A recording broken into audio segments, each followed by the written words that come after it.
Do you want to talk about it? Do you want to give me my 40 bucks or do you not? I'd be glad to give you 40 bucks. You've Okay. never asked me directly for 40 bucks, Phil. All you've done is lie about me. I've sent you multiple emails. I've shown it on video. You've never sent me. Do you want to send me? Do you want to give me my $40 in my hand, or do we want to walk off? Because I do not have time for your bullshit. Philip. You can give me $40 now and shut me up, or I can walk off because I have things that I need to do. bclaymore@gmail.com. I've asked you many times. I've sent it to you on Patreon multiple times. I don't know your Gmail. bclaymore@gmail.com. I've sent it to your Kickstarter. I've sent it to your Kickstarter multiple times, multiple messages. Let me ask you this, Philip. Is that a reason to just attack me out of the blue? Attack for you for what? That you made up? What did I make up? Really? Your very first video about me was completely invented, and you know that. Which one? I had no idea that you were this crazy SJW. State something that I states. You just engaged me. So you can put it on your video. That's right. I want to have a conversation with you because you're not man enough. I just want my $40. I have things to do. Are you going to give me my $40 now? Let me ask you a question. Are you going to give me my $40 that you owe me now, or should I just walk off? Let me ask you a question. Okay, then I'll just walk off. Philip, I'd like to talk to you. I don't want to talk to you unless you have $40. Man, Philip.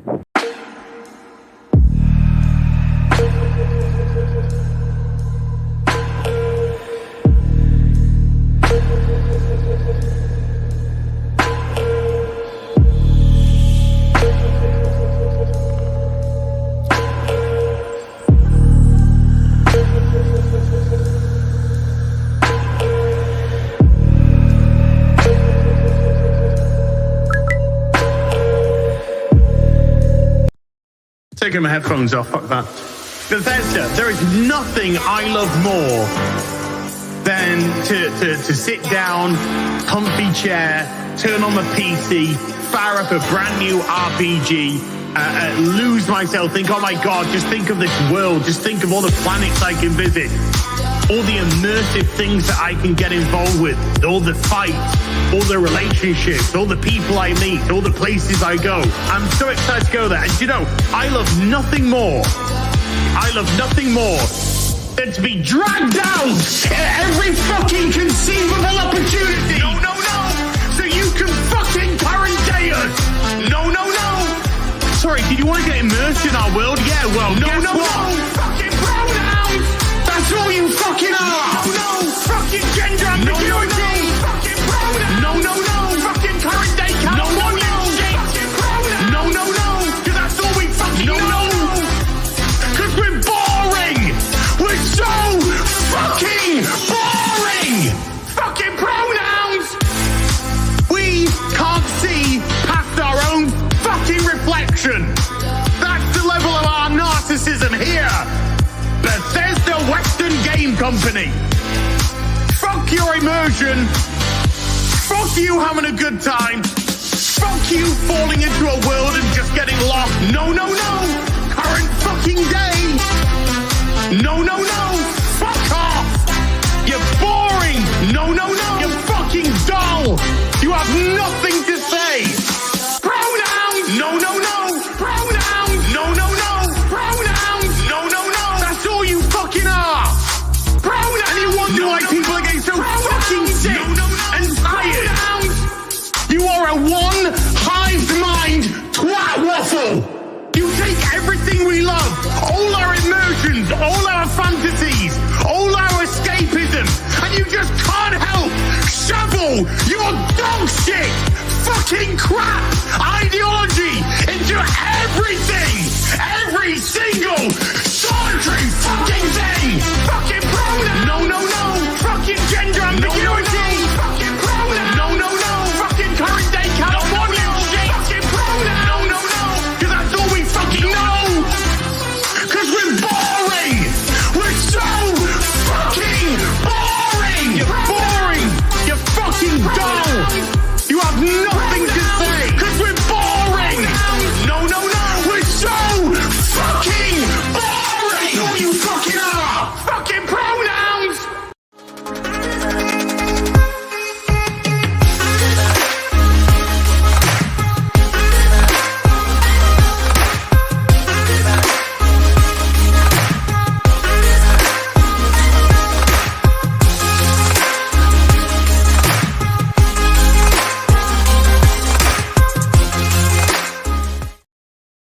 What's up, chat? Happy Satur-Dank, everybody. I am here, and the reason I'm here is two reasons. One, I'm getting watch hours for this channel. We're at about a little under 300 for watch hours to get this to the point where we get ads on all my comic reviews, which is great because then I'm just going to make more money off of just doing what I love, which is reading comics, writing comics, doing comics.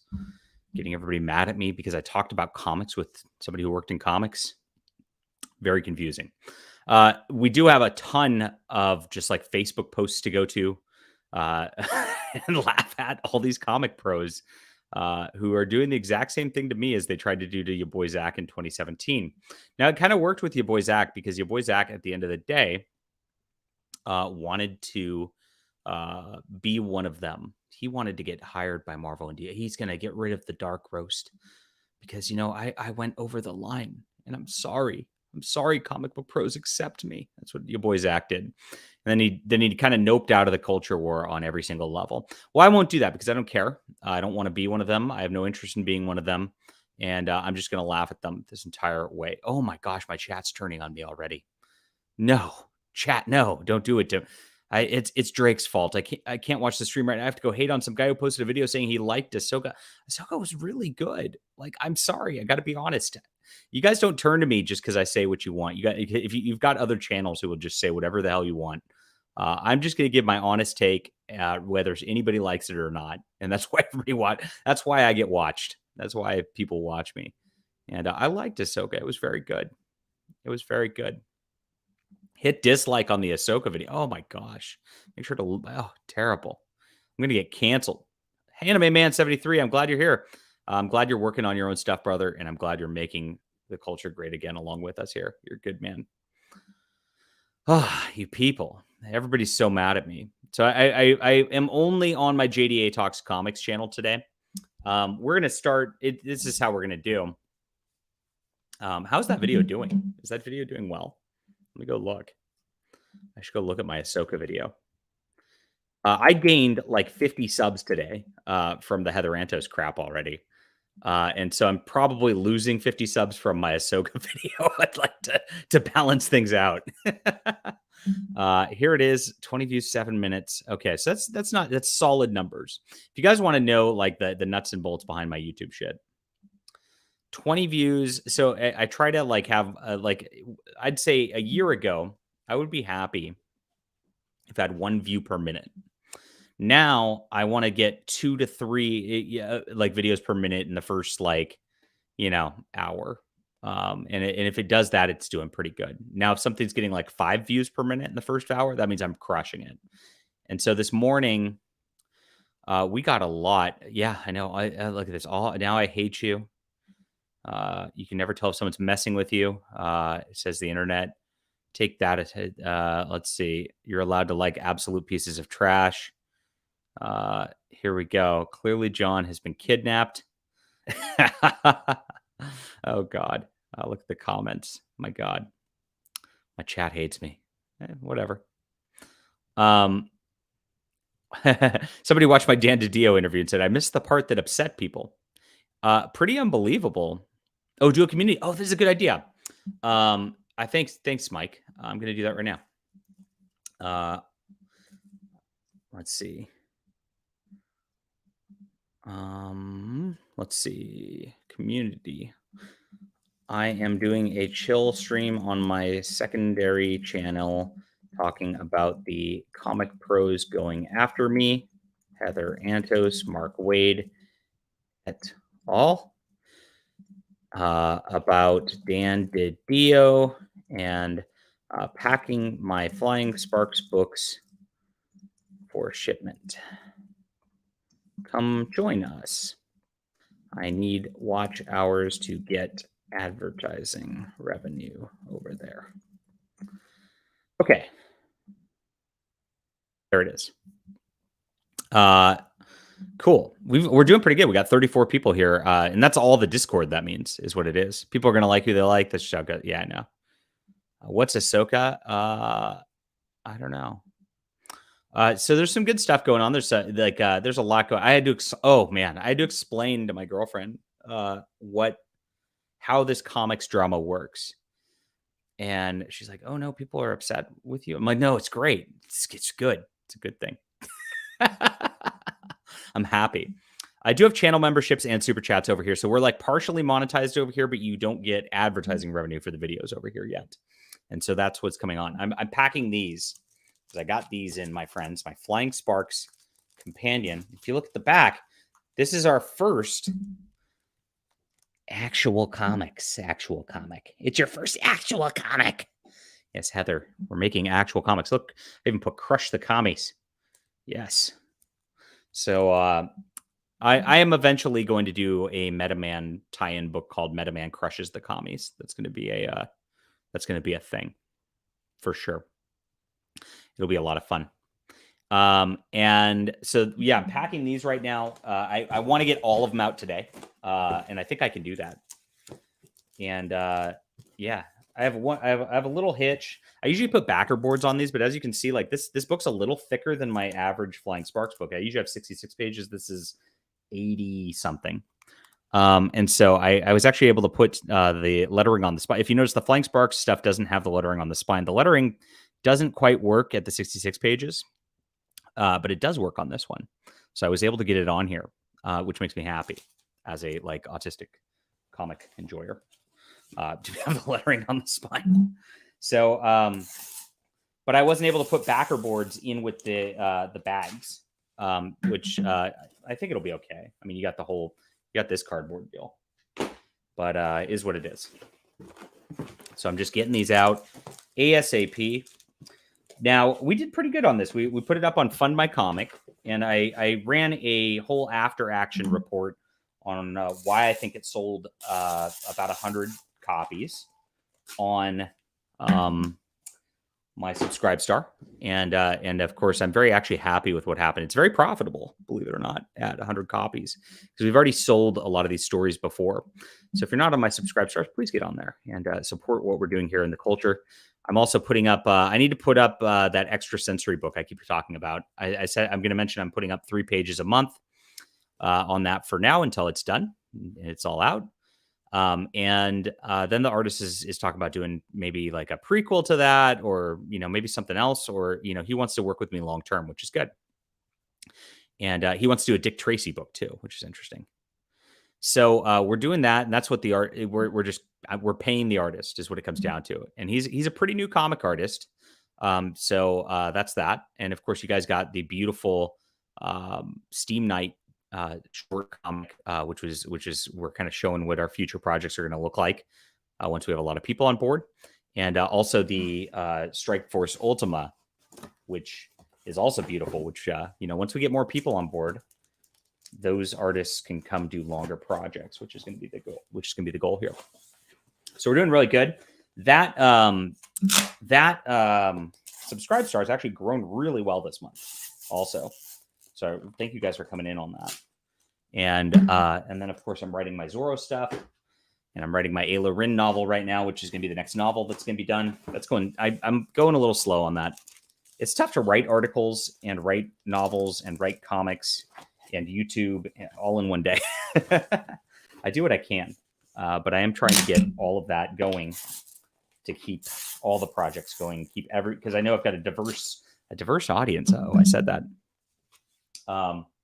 And I know that you guys have varying interests. So what I try to do is just do a little of everything. I try to write a little of everything. And, it's the pulp writer ethic. And it makes me a little different than everybody else I know that who, a lot of just like self-insert comics out there. And then they just do one comic and that's it. But we're not doing that here. We're making waves. And they know we're making waves. That's why I'm getting attacked so hard by the usual suspects. And that's what Vox Day called me last night again. So he's actually really excited about. I don't know what's going on. He's really excited about me right now. And I appreciate that. Thanks, Vox. But he said, you know what? These guys all going after you right now this week. You know what that means, right? I'm like, I know, it's a good thing. I'm excited. That's what I had to explain to my girlfriend this morning too. It's like, it's great. Is comics always like this? And I'm like, yeah, it is. And Vox says that, this happened to him. And of course, I'm on the same trajectory. and it's very exciting. And I'm like, yeah, it is.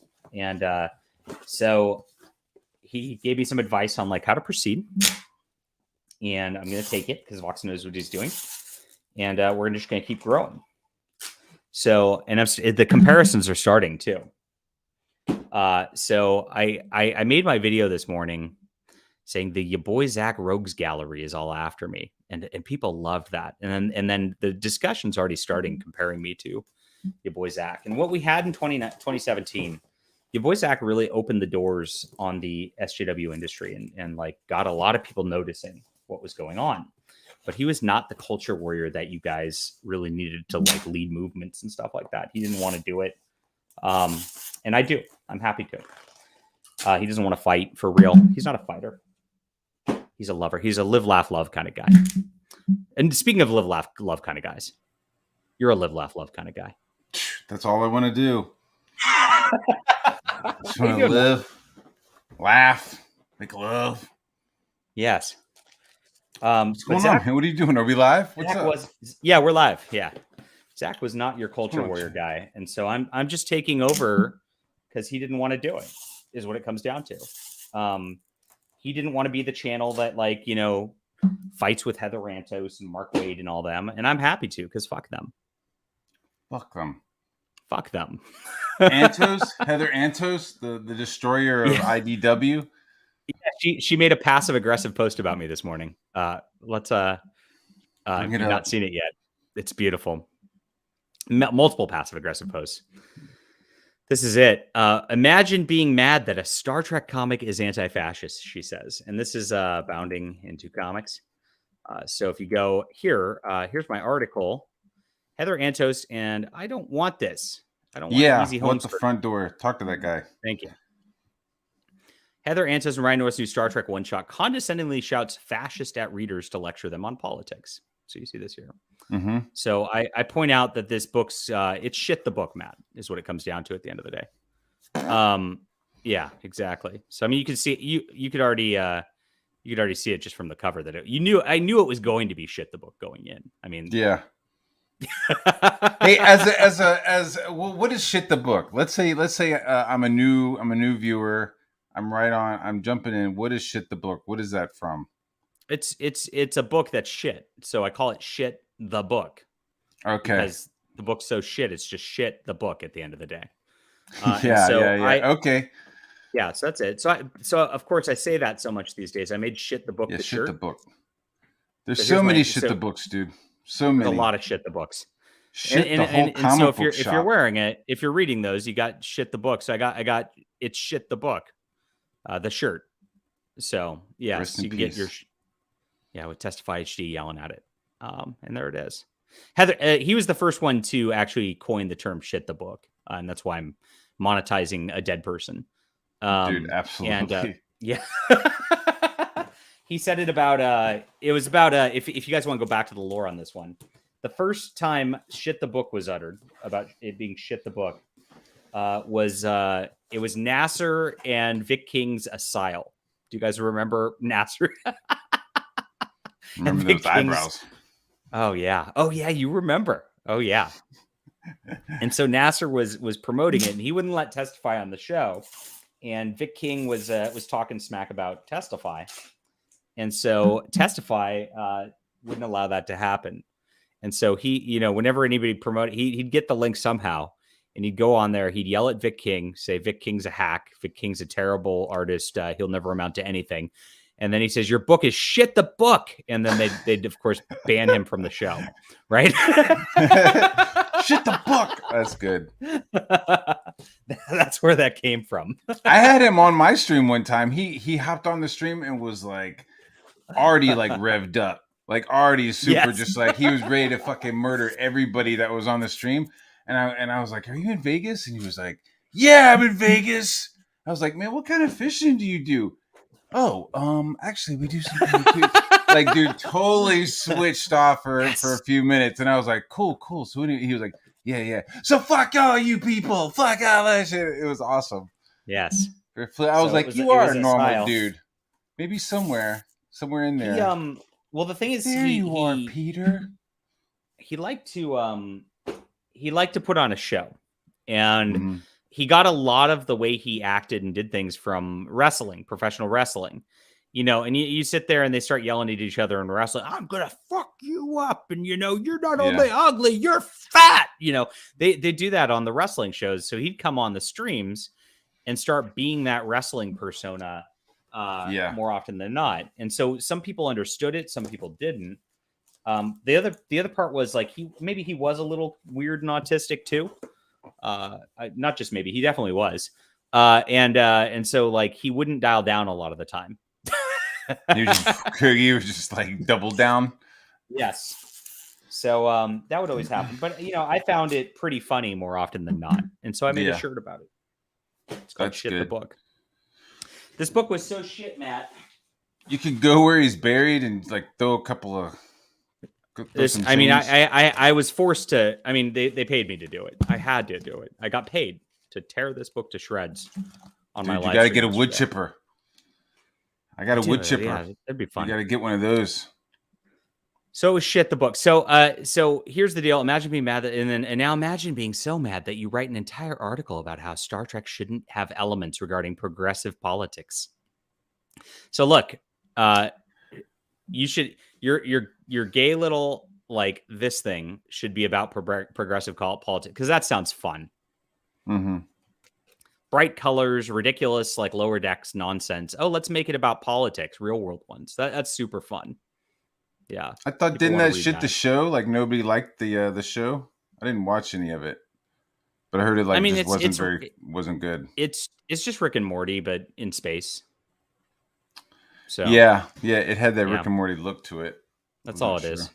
So, and so it doesn't feel very Star Trek, you know, as much as they keep going off. Sci-Fi's Life says the important $2 thing here, which he's 100% correct. It's lower decks. Of course, it's going to be shit. That's true. Yeah. It is 100% going to. I knew it was going to be shit going on. Hi, Courtney. How are you? And so here she is. So now her problem is she thinks I'm mad. I shouldn't say that. Obviously, she knows I'm not mad, and look at the engagement. Yeah, she's just kind of gaslighting you a little bit, you know. Yeah. Such a like, oh, look at you, you're mad. Look at you, look at your meltdown.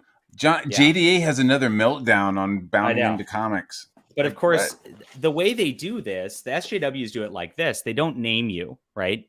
And so when you talk about it back, they always go, I might have not been talking about you. How do you? Gosh, if you think it was you, that makes you the bad person because I didn't say it was about. They gaslight you like that, right? Every single time. Why you got to be so narcissistic? It's not about you. It's like what? Right. But this is obviously about me because nobody else wrote her an article about her shit book because nobody else is reading this. I bought it just to tear it up on a live stream and make money off of super chats. So there's that. Matt, if you want to see how bad this is. Ha ha ha. This is what happens to fascists. Fascists.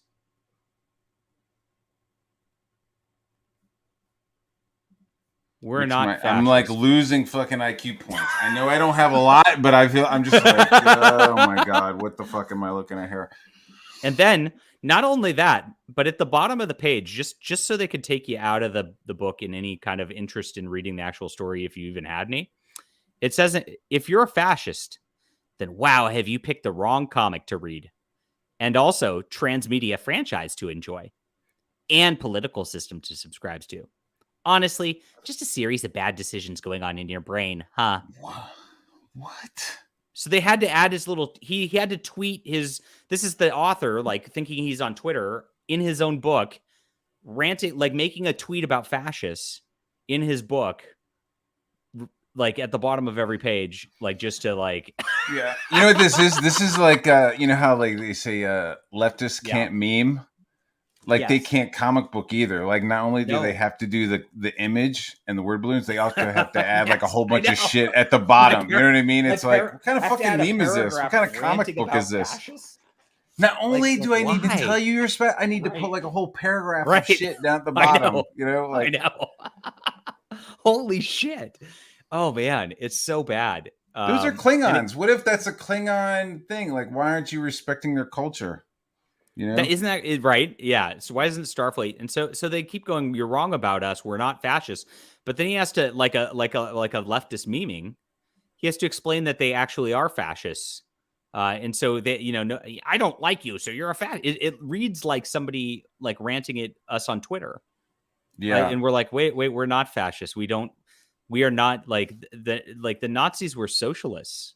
Like that's literally what they were. It's we have part of their nothing to do name, with isn't that. it? National Socialist Party. Yeah. Yeah. It's like, do you know what that word means? So no, we're not. But the thing is, like, as soon as you go, no, you're not, they have to explain to you why you are. And that's this is what he's doing. But in the comic, it's like he took his Twitter conversations and went to comics.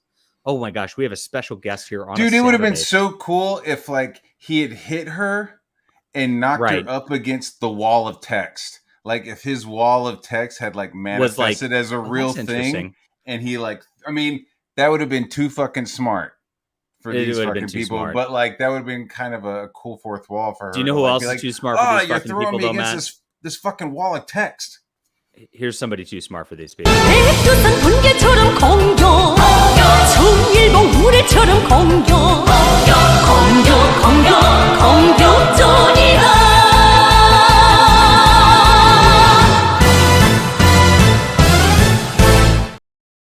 Hi, Quaff. Hey, what's up? How does this work? I'm using a Bluetooth. Does it work? It's we're reading Shit the book. Yeah. So. Oh, great. Yeah, I saw that. I was watching. Yeah. This book is quite shit. It's quite shit. Mike Miller says if you have to explain a joke, it's not funny. Correct. Yeah. Exactly.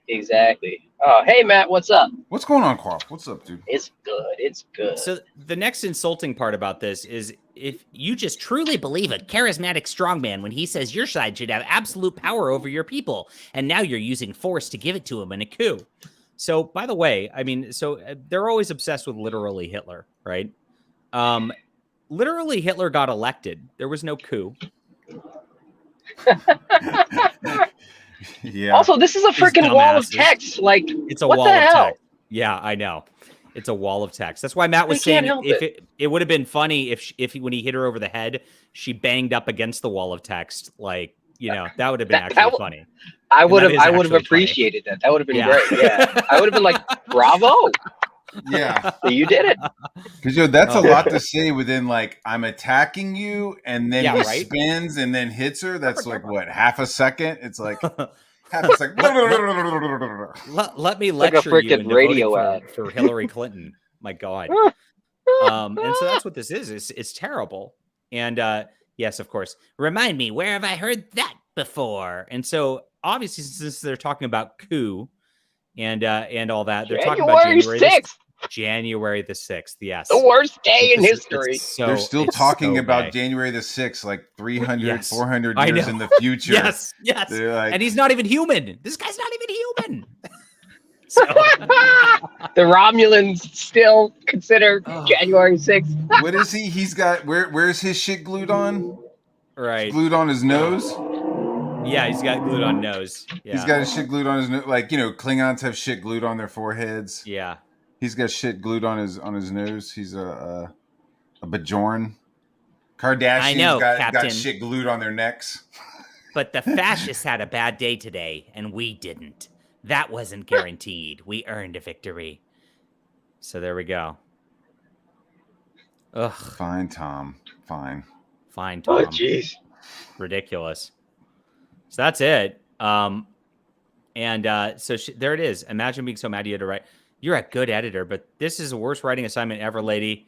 I better grab my imagination. Yeah, there it is. I guess the guy had a no-win here because it's like, hey, write a Lower Decks tie-in to our Star Trek event. That's a one-shot. Oh, God. That would suck as an assignment, I guess. Maybe that's right. Yeah, but you take that assignment and you make it even worse. I love all this. Do they watch Star Trek with the sound off and make up their own plots? No, I just don't watch I watch the new ones, like to laugh at them. But the old, be as progressive as you want, as long as it's done well. Oh, what a simp! What a simp! This is what the reason she does this is she gets all the simps out. Look at all the engagement just talking about me. Oh, me, Matt, you know it. You know how happy I am. Like, look at how many people are talking about me. Heather Antos, previously hireable. Yeah, previously notable. Yeah, right. Comic One Book says for $2. Tell Matt to sell me some art. Thanks. Do you want to sell him some art? Man, he's my number one fan, man. He has so much. Yeah, dude, he has so many drawings. I'm just like, dude, just give somebody else a chance. Let somebody else buy some shit before you keep scooping my stuff up. Well, he's got to open up a museum. There we go. Yeah, he will. In like 40 years, he'll be like, yeah, I've got some of Matt Barr's original shit before he started wearing human skin. He was drawing. I gotta not forget to pack my books though, because that's the whole point. I'm justifying to my lady that I am just packing my books right now, so I get them out of the house. And, that's how I get away with streaming right now. So. Getting those books out on time. On time books, good guy. On time books. Yes. So, my God. So, this thread's amazing though. Who says. The Bay Area artist and animator, comic sketches, sci-fi host. Oh, he's in my hood. Maybe I should go. Maybe I should see if he wants to hang out with his rainbow flag. Make friends. Go to a bathhouse and just kind of chat. Okay, some random gifts. Why alien? Oh, look at Larry. Why alienate 50% of readers? Star Trek should appeal to everyone, not just those who agree with your own personal takes. There's a business. Start treating it like one, or the Iron Age of comics will take over. Oh, Larry has a hot take, and I love it. I'm going to retweet this. That was a good one. There you go, Larry. Go get him. Larry's been getting baster lately. Is that a word, baster? Oh, long ball Larry getting based. Long ball Larry. I like that. Long ball? We'll start calling him Long Ball Larry. It's from Curb. Curb Your Enthusiasm. Oh, yeah, it is from Curb. I remember that. You're right. Yeah. Yes. I just started watching that show recently. It's great. It's really great. It almost makes you like love Hollywood. Almost. I know. I'm like, wow, if Hollywood really was like this. Right. Like a turkey baster. Yes. Yeah. Oh my gosh. Yes, my lady wants these comics out of my house because I pile them downstairs and I say I'm going to pack them and then I don't. I get lazy. Like the Quaff, who's supposed to be fucking working on my top CG book right now. Wait, I am. I've just taken a little break. I got to buy food. Okay. That's good. Show additional replies with offensive content. And so stupid. Oh, Zach Totes would proudly kill Nazis. Oh, wow. This guy's got to be a gem. Let's look at his profile. Wait, isn't that illegal? Like illegal on Twitter, or shouldn't it be? What the heck? It's okay as long. Okay. Whoa, what's up, big boy? Awesome geek. Pronouns he, she, him, her, they, them, gender fluid, non-binary. Everybody. Yes. He would kill them and eat them. Yes. Oh, yes. Oh, yes. Gender fluid, non-binary, my friends. Oh, beautiful. And his it's a sock puppet account. It's a total sock puppet account. All he does is retweet shit. Okay. I love stupid people. They make me look smart. So she gets this kind of engagement for doing nothing. Wait, why do they watch Star Trek? They are the same. Look, I love this passive aggressiveness. They are the same person. She can't just say your name. I know, isn't it great? But she says, now imagine being so mad about an entire. She's reading my article though. That's the beauty of this, right? She's reading my article. They're the same person who was pissed a creator wore a Protect Trans Kids shirt to our Comic-Con panel. Yeah, because you shouldn't be transing kids, and you shouldn't be attempting to do that at Comic-Con. That's called grooming, Heather. So, one of the regular and look, she knew I was at her Comic-Con panel too. I knew she called the security on me. It was really fun. Yeah, so funny. So I love it. It all comes out. I mean, she does her little passive aggressive. I'm not going to name you and not know who you, but she totally named. I'm going to make a video about this too. That guy over there, he's bothering me. He's writing bad articles about my comics. Yes. Oh gosh, why don't you call? Isn't that the only article about her comic though? Like no one else wrote an article about that. Nobody else is writing articles about this shit. It's shit the books, Quaff. Nobody's reading it. Yeah. Come on. A Lower Deck Star Trek event event tie-in one shot. Nobody's reading that. Nobody wants it. So I like this guy, Josh Quevedo. Why don't you call them out and tag them? Imagine this made-up narrative due to your Imagine that this is a made-up narrative due to your insecurities, because Star Trek was never fascist in any way, shape, or form. So your tweet doesn't make any sense. Wow, this guy's actually kind of smart about this. Mm-hmm. LOL, because tagging them invites specific attention I know they crave. Well, yeah, we're doing a live stream. I'm on my alt channel. I got 60 people in here. You still got it. Nobody even knows how to find this channel, and I've got the attention anyway. You dummy. Yeah, it's so dumb. Not only that, so why tweet about it in the first place? I mean, you started this forum and know that people go on Twitter. You know what you're doing. Congratulations on your success. But instead of tweeting about division, why don't you tweet something inspirational? Be Star Trek. There you go. If you think that me pointing out the irony of someone mad a Star Trek comic is anti-fascist is divisive, then I have to assume you're a troll, dude. So this guy just was like, hey, you're passive aggressively tweeting about somebody, pretending you don't, not to know who they are, and like making a drama thing out of it. And you're a professional comic editor. Why are you doing that to Star Trek brand? And she calls him a troll for that. It's like he just made a smart point. That's all. Mm-hmm. I'm not a troll, but that's how you know he's a troll. I'm just calling out how tone deaf your tweet is. The fact that you don't have an end game towards this is hilarious and entertaining to me. I don't follow you. You just showed up on my feed again. You know exactly what you're doing. Yeah, no, this is what she's doing. 100%. She's gaining attention off of my deal. Like, here's the thing. She can pretend to be outraged all she wants. I know she's not. She's getting free attention off this just like I am. I said she does. We love her for it. I hope she gets getting promoted, and I wish her the best. You see how nice I am? I'm a good guy. What a good guy on Time Books I am. Don't tell anyone that Klingons were not so subtle communist allegory. Yeah, that's correct. But that's the ironic part about this, is the Klingons in the original Star Trek were commies. Mm-hmm.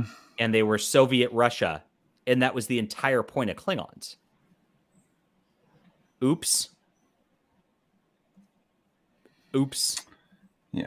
Come on. I know. Now tell me you watch Star Trek without telling me you don't watch Star Trek.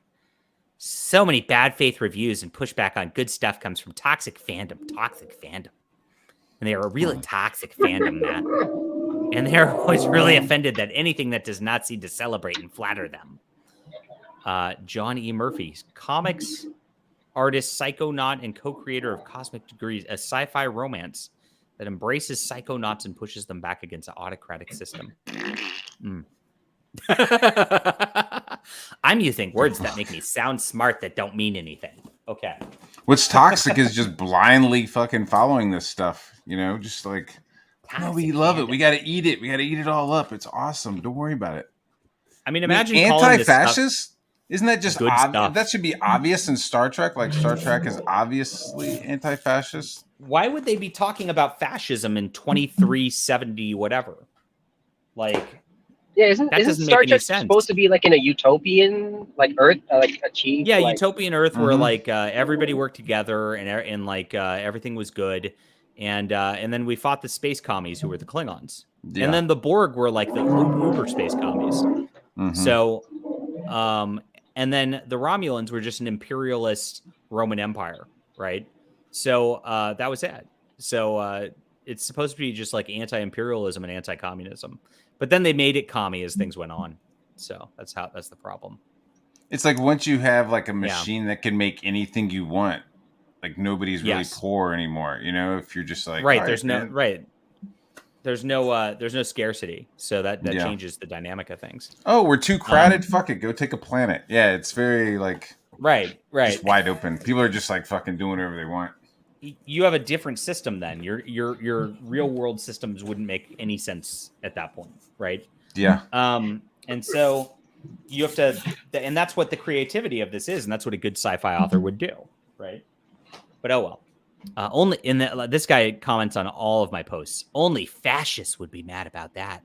Only a fashion. Look at how they're like NPCs, all saying the same thing. and then suddenly we get to talk about racism too, because why? Super. So I'm so mad. But here's the deal: is I'm going to, of course, this video is to get my reviews monetized. We're 72 people. We're going to get watch hours fast doing this. Thank you guys for being here.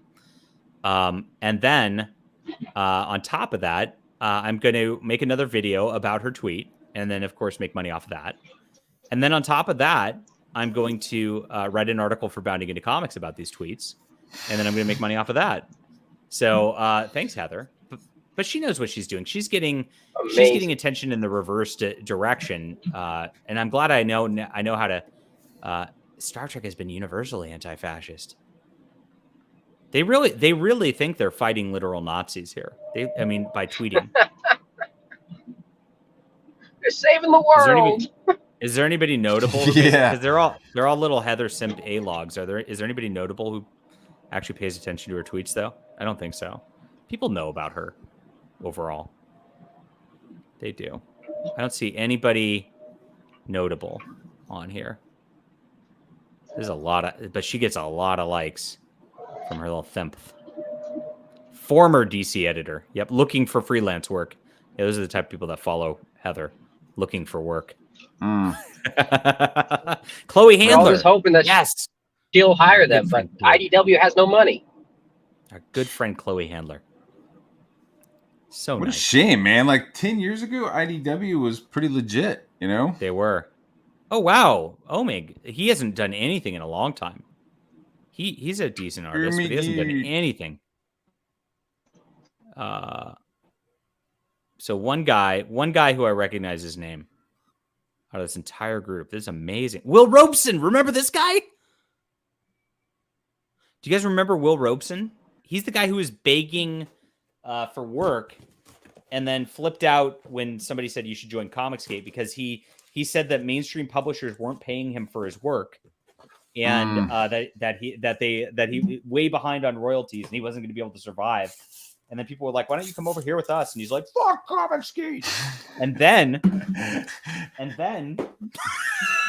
it's so good.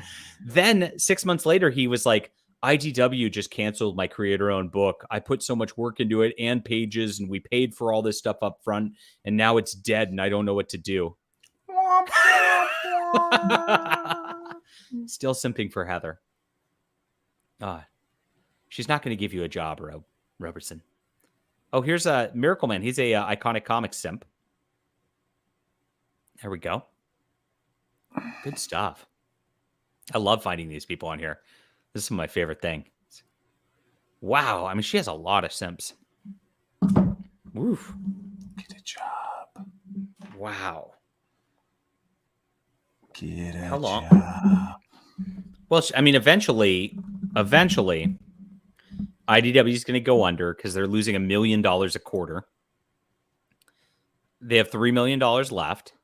So by that metric, if nothing changes and it stays the same, they've got 3 quarters left. Then what happens? Oh, look who's loving Heather these days. Victoria C. Kundert. C. Right. Kundert.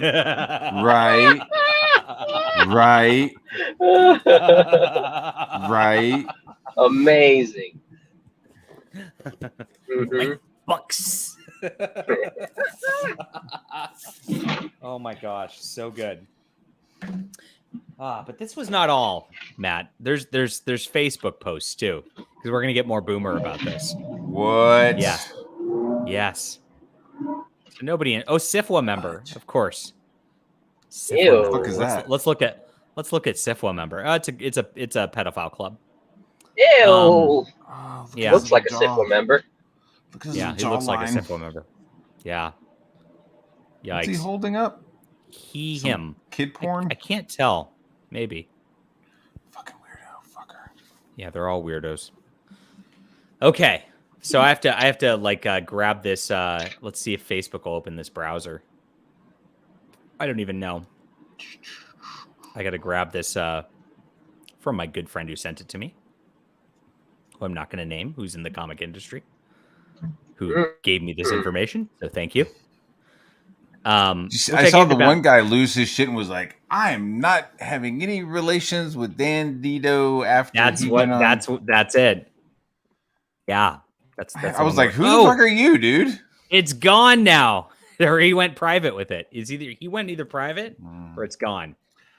No way. Yep, it's gone now. Ha ha ha ha ha ha. Oh God, this is funny. Oh, this is so funny. They get so scared, like they won't stand by their own words. Have you noticed this? They get so scared. No. This is what I was talking about. He's already deleted it? He's already deleted it. Yeah. Oh, fucker, man. Just say something and just be like, this is what I'm saying. You know? Oh, now the fascists found it. But Bounty wrote an article on it, so I do have some of the this is so funny. I can't believe the guy deleted it just because Bounding wrote an article about it. Like he tried to cancel Dan DiDio, and this is so funny. Thank you, John Dacre, for the $5 super chat. In honor of the Quaff being here, I'm going to make some tea in my Vicky mug. Also, John, make sure to pack your. Oh yeah, I better pack my books. I stopped packing my books.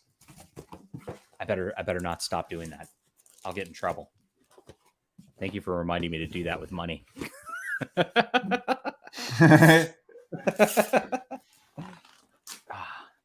Something Heather's not getting today. Do you think IDW is going to pay Heather at the end of the day, or do you think they'll stiff her? I think she probably has a contract. I think they'll probably give her something, right? Give her something. But I mean, if they go BK, what happens? It's pretty good. She's SOL. I'm almost out of boxes that I brought up here. OnlyFans. I don't know that she's a little old for that at this juncture. But did she get money from her Gwen Stacy stuff? I don't know her shit that well. I know she was like in the milkshake photo. Yeah, I know she was kind of like eased her way in there. Assistant editor of Star Wars. So she was the person who got the editor coffee at the deal. And then since that was Star Wars, she acted like she had experience and influence from that. And so then she went to Valiant Comics with that. And Valiant hired her, and she brought in all of her friends to write all the Valiant comics. And then ruined Valiant Comics. I mean, she went IDW, or not IDW. Valiant Comics went from some of the best comics that were out there. They were amazing. Yep. To just completely unreadable shit the book. And all within like 2 years. And then Valiant now is actually stopping publishing their own book. They've now licensed the characters and outsourced it to another company called Alien. And she was fucking that company up while they had a Van Diesel movie, right? Yes. Isn't there? It was like, wait a minute, you have like this like kind of cool Van Diesel movie. Yes, and you're like fucking the comics up. Yeah, they botched it. So, and the Vin Diesel movie was fucked up because of the pandemic, so it never actually came out in theaters or anything. Yeah.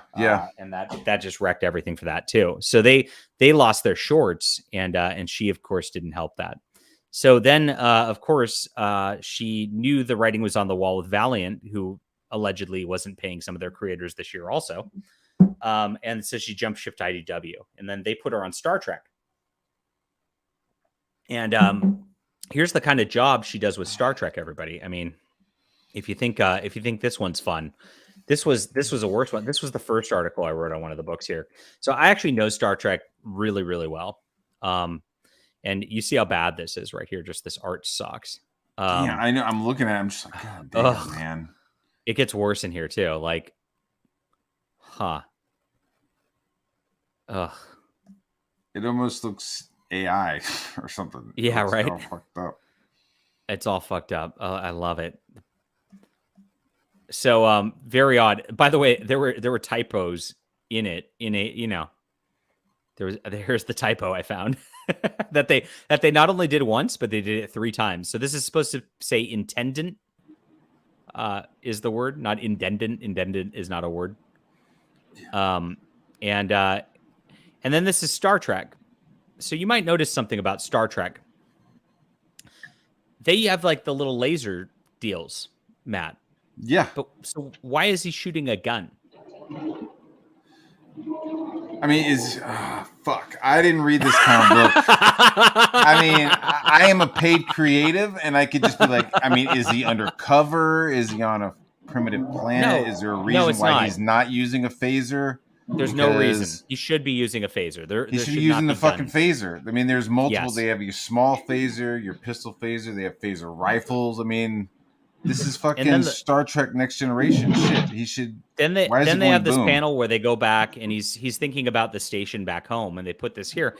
So by the way, so this book takes place in season 2 of Star Trek, Deep Space Nine, and you know, you might not know this if you're not big into Star Trek, but that's when it took. That is when this took place.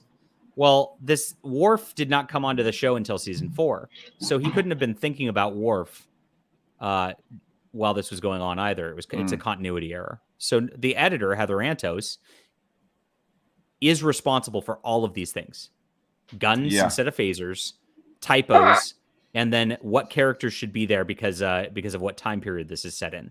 That is like literally Heather Antos's job. And guess what? Epic fail. It's almost as if she doesn't know what the heck Star Trek is. Almost. Sorry, Heather. It's really just an anti-fascist propaganda show is what it's supposed to be. That's right. Show me your comic collection, Heather. Yeah. Well, I got one. So these came in. I got these on eBay this weekend. These come from First Comic. So this is a magazine called Warp. And it was like a sci-fi mysticism. What's on his wiener? I don't know. What the fuck is that? It's like a little cobra or a cup. You know, it's a cup. You know, you don't want, in case somebody kicks you in the wiener. Dude, you know? I get it. You're outer space. You got to protect it. You're a space superhero. You don't want some like alien coming and just like you know, space radiation. I get it. Okay. He's protected. Yeah, you never know what kind of alien you're gonna meet. Yeah. Get your tentacles off that. So really, really neat stuff here. And this is based on, I guess they did a play. They did a series of plays in the 70s, which were, look at this chick design, Matt. They can't get away with that anymore. That would not be, that's pretty dope. Not be made. I mean, you would see that, but it would be on fucking Iceman or it would be on Gambit. You know what I mean? Right. So they did this series of plays in the 70s, and it was 3 comic book plays, which were kind of playing off of Captain Atom and Doctor Strange. And the creators loved it. And so somebody actually took those plays and then made comics out of the plays. And so I got this because our homie Steve Ditko did backup stories in these right here. And so there you go, the greatest comic artist of all time. And so I got the whole series for like $5 on eBay, and really cool stuff. I'm excited to read this. It's not going to be shit, the book. That's not what you're shipping then, right? What are you shipping? No, I'm shipping your own stuff. I'm shipping Flying Sparks the Companion. Oh, word! Yeah. Look at that armpit. Good stuff. Look at that armpit. Yeah, that's some Smiller. That's some Smiller pit. One day, I'm drinking milk. Miller Pit. So I guess I can't get to that Facebook anymore, which is too bad because he went all private. That's so funny. Oh, you didn't get any screenshots? He got scared. No, John Trent did. Oh, nice. But I don't have the Oh yeah, here's Jamal. So, where's her neck? Supergirl.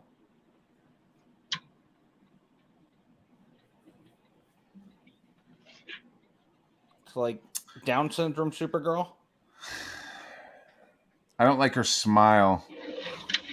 I don't either. Yeah. Something weird about it. The jaw's a little masculine. There's really not a neck unless she's going like this.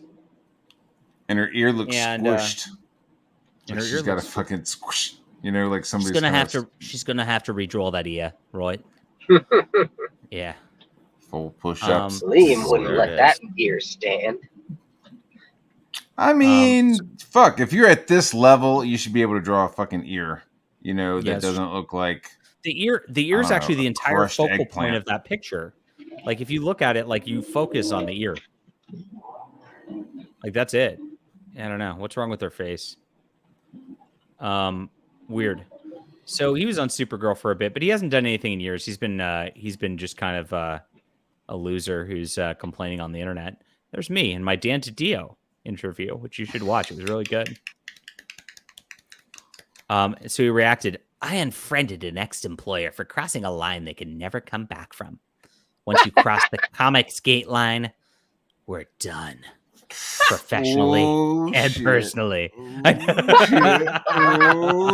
Shit. All right. You do you, guy. Once you cross the line, you've crossed the line. I really should have screenshotted this shit. I'm really upset now. Oh man.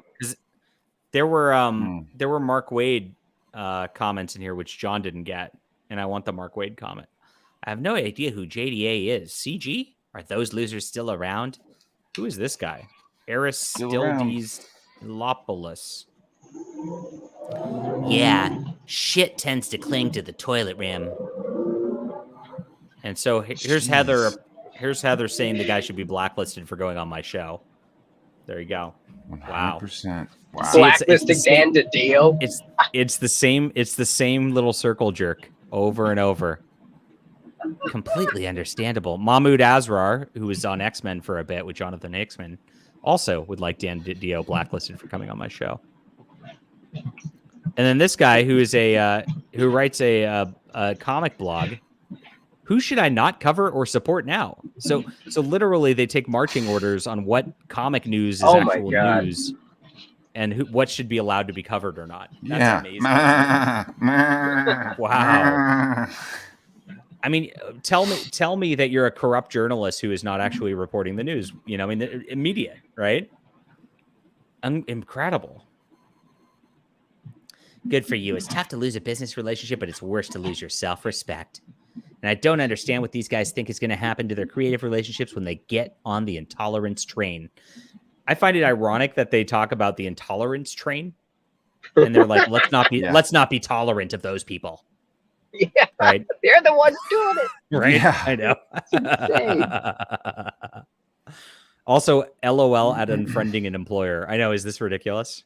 Right. I know, right? And is he retired now? Like, does he not even really like doing comic books anymore at that level where it's like, I don't even remember this kid, you know? He's 65. And he was a DC exec for 20 years. So he's retired. Yeah. And he's writing comic books. This is Dan DiDio's comic book right here. So, I mean, is he really losing a business relationship? I mean, no, he doesn't give a fuck. Yeah. So I actually talked to Dan when this all happened. I'm like, I'm really sorry. I didn't know you'd get this much heat from this. He's all, it's okay. I'm used to it. I was the head of DC Comics for 20 years. Like, you know, I guess nothing this new. Is normal. And he's like, and I'm like, yeah, well, and he told me he really respected me for apologizing and all that. And I'm like, well, yeah, I feel bad. Like I wanted to sell you some comic books. That's all. And he goes, I just wanted to talk comic books. Like, that's it. And I'm like, well, we did. And he's like, yeah, I liked it. So he liked my show. Nice. Good. Yeah.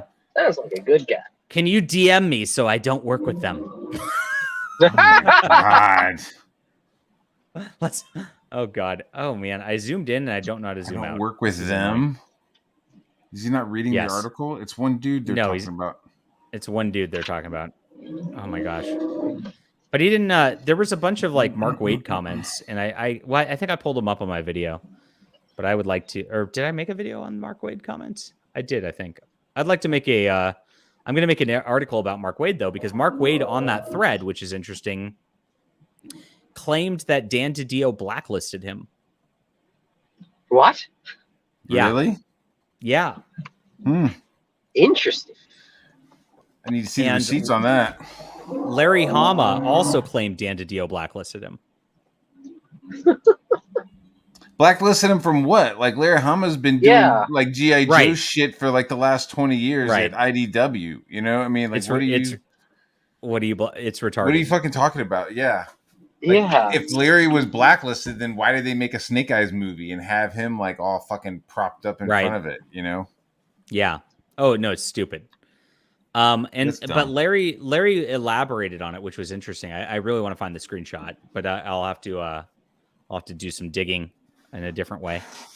And Larry said that Dan DiDio walked into his office and offered Larry an assignment on a book. He didn't elaborate on what book it was. And Larry said that he went all SJW back and said, this book should be written by a woman. So I guess it's Wonder Woman or something like that, because, you know, you can only have women writing female characters now in the modern whatever. So Larry wanted to do the Larry Hama. What's with Larry's? What's with Larry's?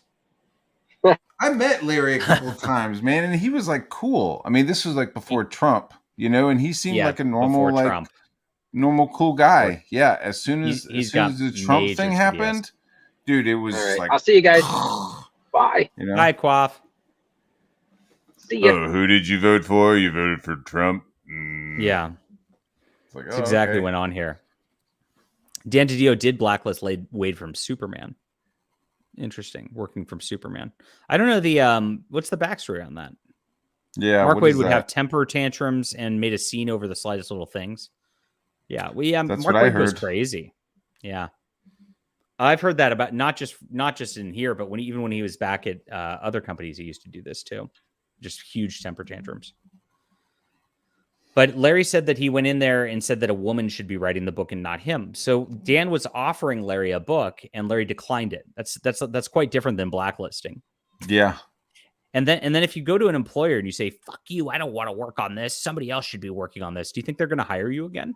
Yeah, right. They're not like, oh, okay, I gotcha. I'll keep you in mind for the next project, buddy. Like, fuck no. They're gonna be like, what the fuck? Right? No, they're like, this guy just turned down an assignment because he's such a fucking diva, right? Yeah. So that's. I mean, Wonder Woman was also created by a guy, so why wouldn't it be? Why can't you write it?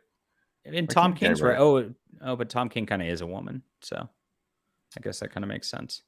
Yeah. Yeah. God, he's fucking ruined Batman. I don't even want to talk about it. It makes me so sad. I know. I'm so sorry. I fucking love Batman. There's like, I have pictures of me as like a little kid with like sheet cake Batman, you know? I mean, I really jammed on that, and it's just like, I can't even read it. He's just such a fucking bitch. It's a shame. Oh my gosh. That's the shit that's going on now. Heather's big mad at my, I better screenshot her tweets before they're gone too. Seems like she's the one who's super mad. Yeah. If you want to start gaslighting and labeling shit, she's mad. I screenshotted it just in case those go away.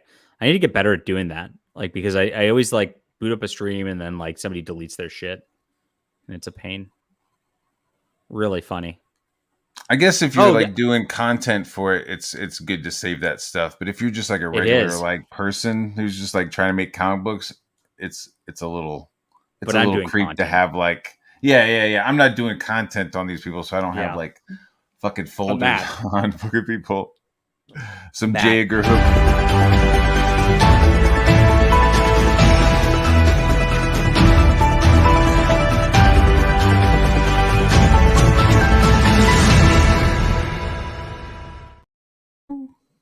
We have a drama alert, my friends. Heather Antos is now going at Larry. Naobi. Oh, shit. Yes. And so I sent Naobi the link so he can come on the stream and talk about this. Here we are, chat.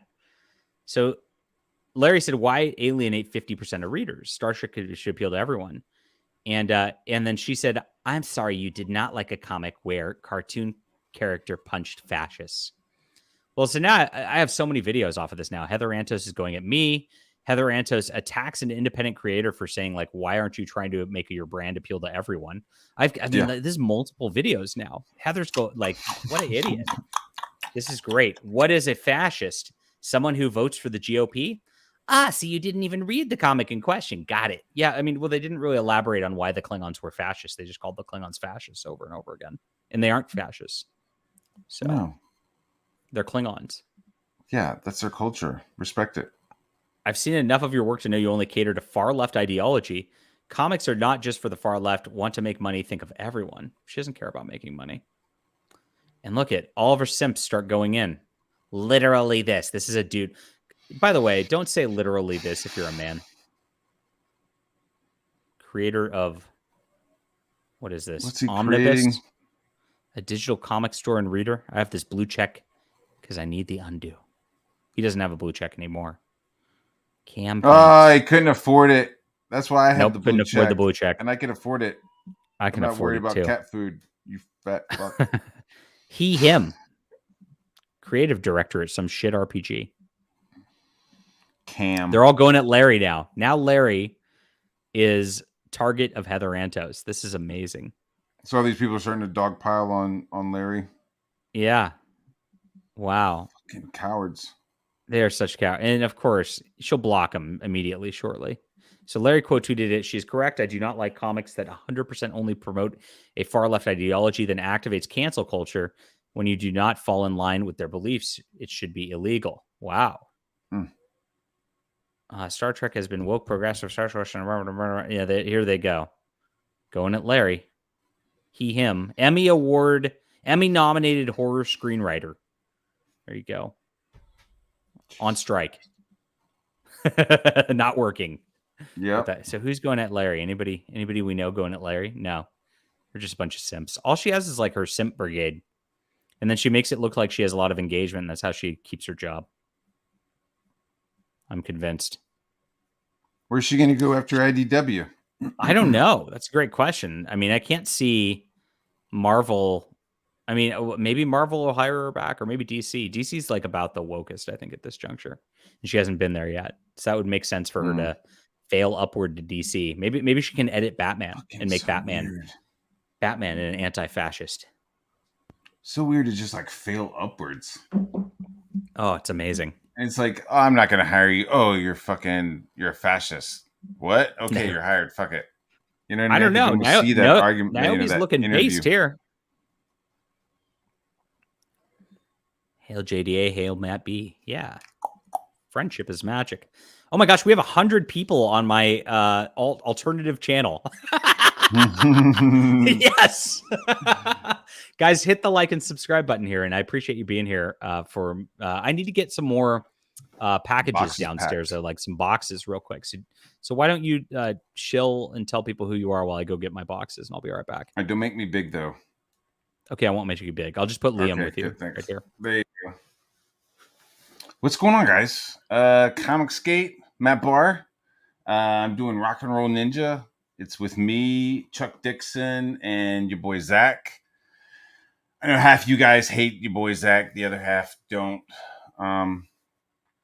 That's what I'm doing right now. I do a day job that's doing some other shit. This guy has an Emmy nomination, and I feel bad because I got 2 of those, and I don't want to be in the same group with these guys. Like a good friendship, it always starts with a good fight. And me and John, we got together and kind of butted heads right at the beginning, and then just had a good fucking just good dust up, just a good fight, just back and forth, and that's how you kind of know somebody.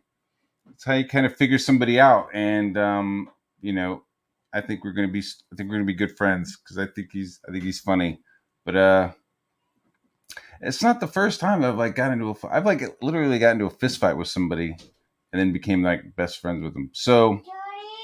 Yes, ma'am. No. What's wrong? Mommy. Can you find mommy for a second, or do you need me? Can you find some Diego? You want to watch Diego right now? Mm-hmm. Okay. All right, give me 1 second. As soon as John gets back, I'll put on Diego. Is that cool? She ran away. So I'm doing Rock and Roll Ninja, and it is about 4 guys. Imagine taking 4 G.I. Joe guys and then taking them and then training them like with the Snake Eyes and Storm Shadow stuff. So you're like upping their game with some ninja shit. And there's some brainwashing, some good rock and roll music, like breaks the spell on them, and they start rocking and rolling. Chuck Dixon wrote it, so it's gonna be dope. I don't want to say too much about the story. I can't wait for John to get back. Oh, just give me 1 second. I'm back. I've saved you. All right. Give me 1 second. I'll be right back. All right. Matt did it all wrong, chat. What Matt should have done, he should have been like, wife, do I have to be a full-time father? What are you doing to me? Are you trying to sabotage? Everyone's watching this and she's screaming at me. Wife. That's what he should have done. Oh my God. We have a special guest. His fucking incompetent wife. Yes, right. We have a special guest, guys. The subject of Heather Antos' ire, the man, the myth, the legend, the brave and stunning Larry Naobi. How you doing, Larry? What's going on, dude? I'm just waking up, getting ready to go to Dungeons and Dragons, and now I'm in a bitch fest with Heather Antos. Holy crap. Like, I mean, she really can't tolerate any political opinion other than her own. And the thing is, she's just like, it's really funny. I mean, I put up the article saying this book's shit. Mm-hmm. And she threw a fit. Yeah. Right? Yeah. Yeah, she did. I mean, and that's it. And so I came in there, I chimed in, and what was most interesting about this whole entire conversation was I said, so what is a fascist? Like, let's start defining it. You know, like, let's get to the core. I said, what they say a fascist is, and they be coy about this intentionally so that, you know, because what their end goal here, Larry, is to be like, why do you identify with fascist then if you're not a fascist, you fascist? That's what they're trying to, that's the end goal. So they don't actually have to like think about anything. I think I cut right through the mustard with this question. I said, what is a fascist? Someone that votes GOP? And instantly I got a resounding yes. Right. So that's so you don't vote the way they vote. You are now evil, the scum of the earth, and you're a fascist. Clearly, you didn't read the comic, Larry. It's absolutely, ridiculous. And I said, like, you're going to alienate 50% of the buyer base. Why? So you can promote a political message that only serves one agenda. I don't see how that makes any business sense. Well, the real red pill here is that this is a one-shot event tie-in to a Star Trek event, which nobody's buying anyway. And since it's a one-shot tie-in that's not even part of the main story, even less people are buying it. And since it's a Lower Decks book, really nobody's buying it. So literally, I'm probably the only person who read it. Shit, that book. Well, I mean, why would you want to read garbage? You know what I mean? So I can tear it up on my live stream and make super chat money off. Sure. I mean, that's the only benefit of it, right? Like I told her, she's like, you didn't read the comic book. I'm like, look, I've been in comics for over 30 years, collecting and creating one way or the other. I've seen enough of Heather Antos to know which way the aisle she fucking swings here. You know what I mean? Like, yes. Oh, it's so cringe. I'm not going to spend $5 on garbage, Heather. I'm sorry.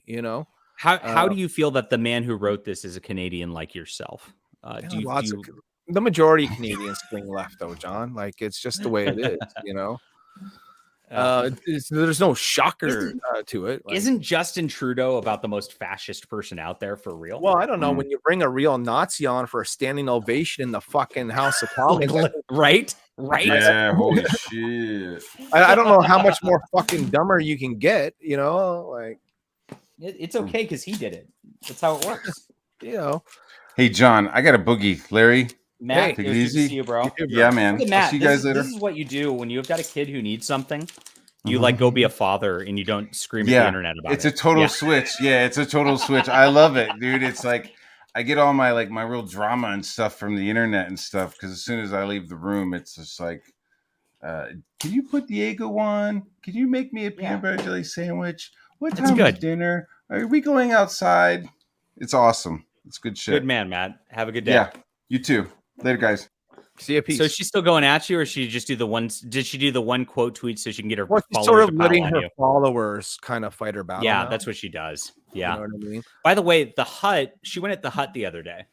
The great one, the People's Champion, if you remember him. Mm-hmm. Because the Hut is kind of copy pasting my videos. And so he made one about her. Something. I don't remember even what my video was about. And he posted it. And then all of her followers piled on the Hut like big time. Sure. Yeah. And so and we noticed this happened like as soon as he mentioned her and put her name on Twitter. And then you went on here and did this, and somebody else did it, like this Bounding into Comics article. Well, I chimed in because you chimed in. Like I was just following the rabbit hole, you know.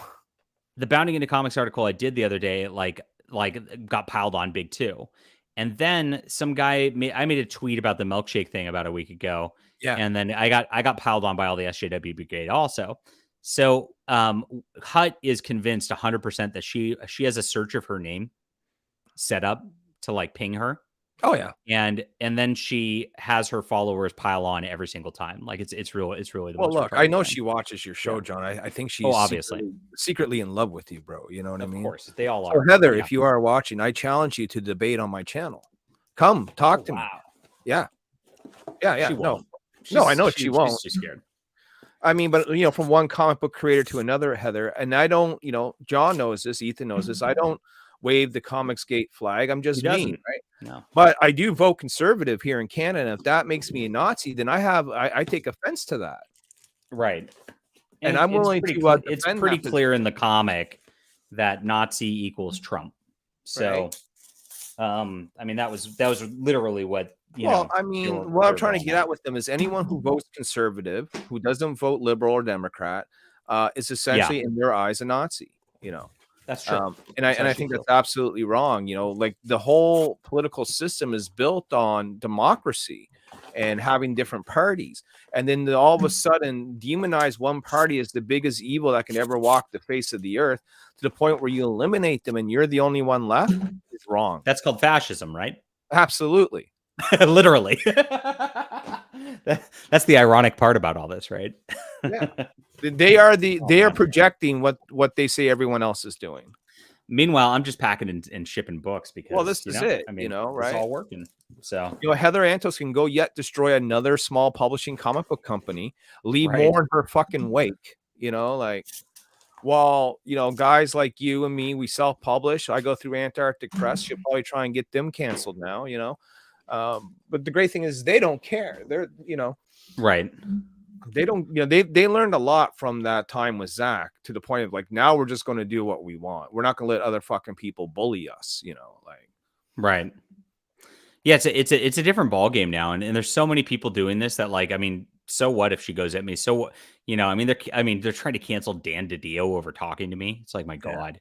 Yeah. It's like, I mean, look, I've already been canceled once. So it's no big thing to me. I got, I got a publisher who's behind me. I got people who buy the book. I'm doing okay, right? If I never get to work with Heather Antos, oh my God, my life's going to be crushed, John. It's over. Right? Oh gosh. Well, I showed her editing job on Star Trek how she doesn't even like know the property she's working on whatsoever, like in a different article. So it's oh well.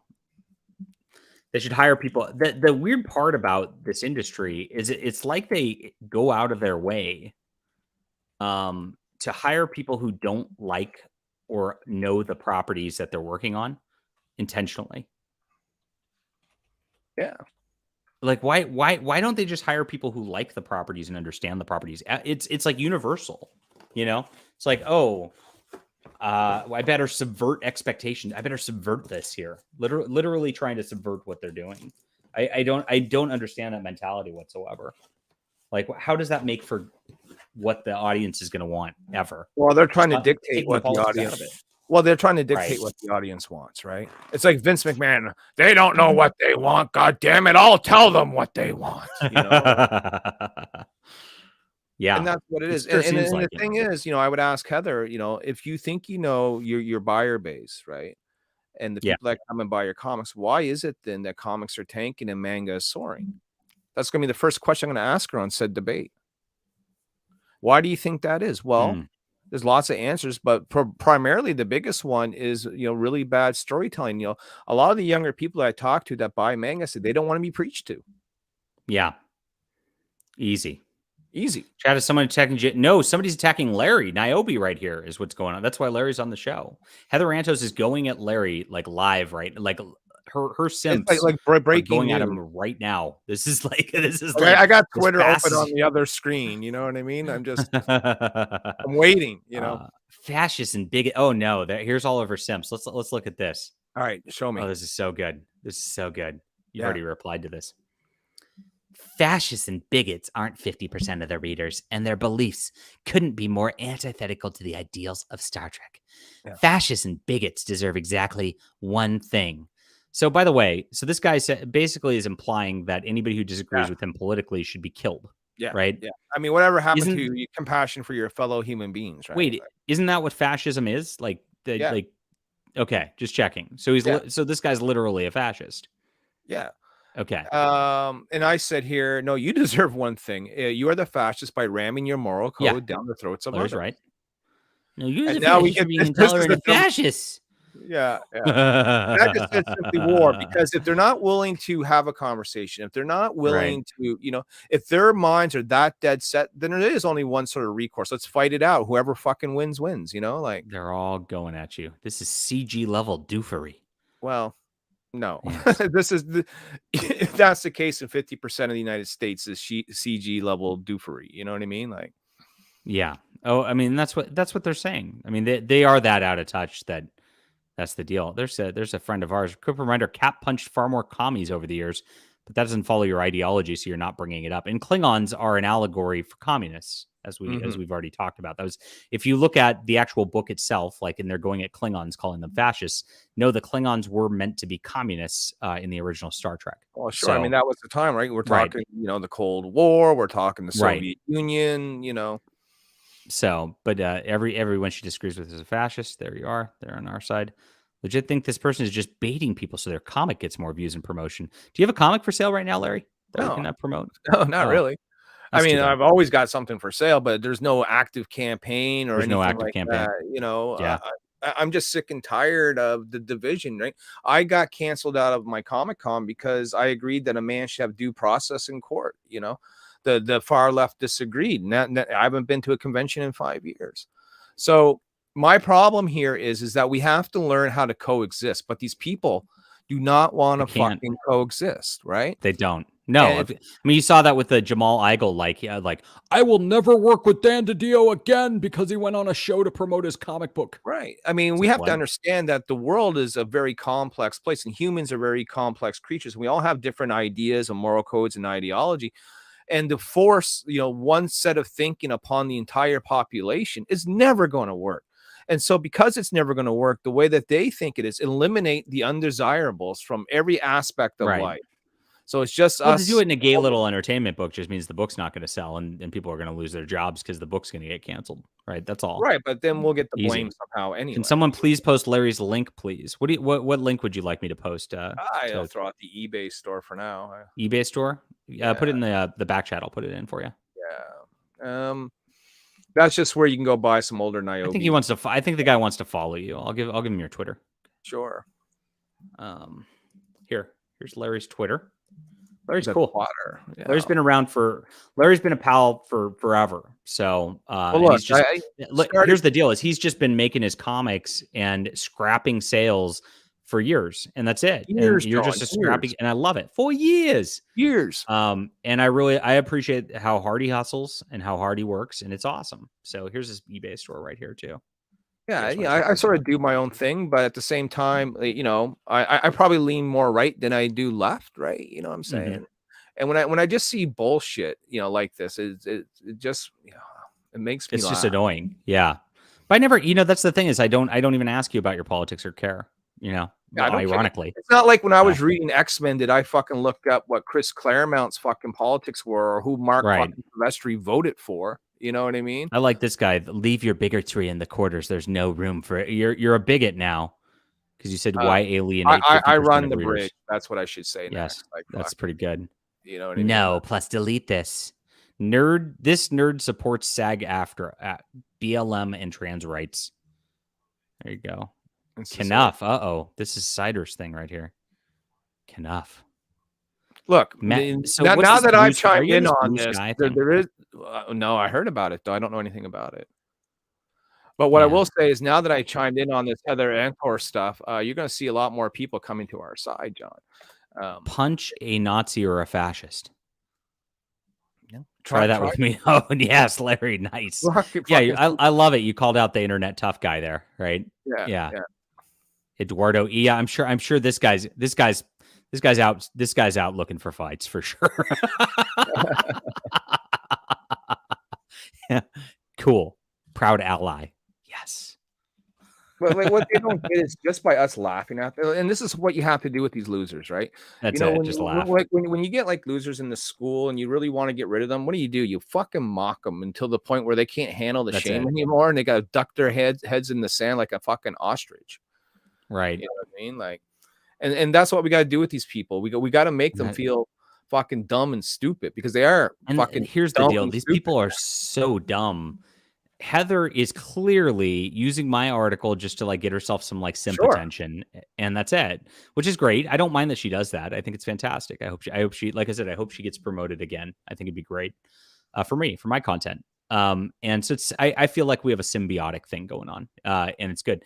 And she knows the game at this point. Look at how well she's getting engagement off of your posts and my posts. It's like easy. And then she just does her deal, and she just lets them all just get themselves into a tizzy. And then they are getting their little dopamine thing, thinking, I saved Milady from Naobi, right? That's what they're thinking. Oh, man. It's so good. I love it. So, well, they think their moral code is the only one, right?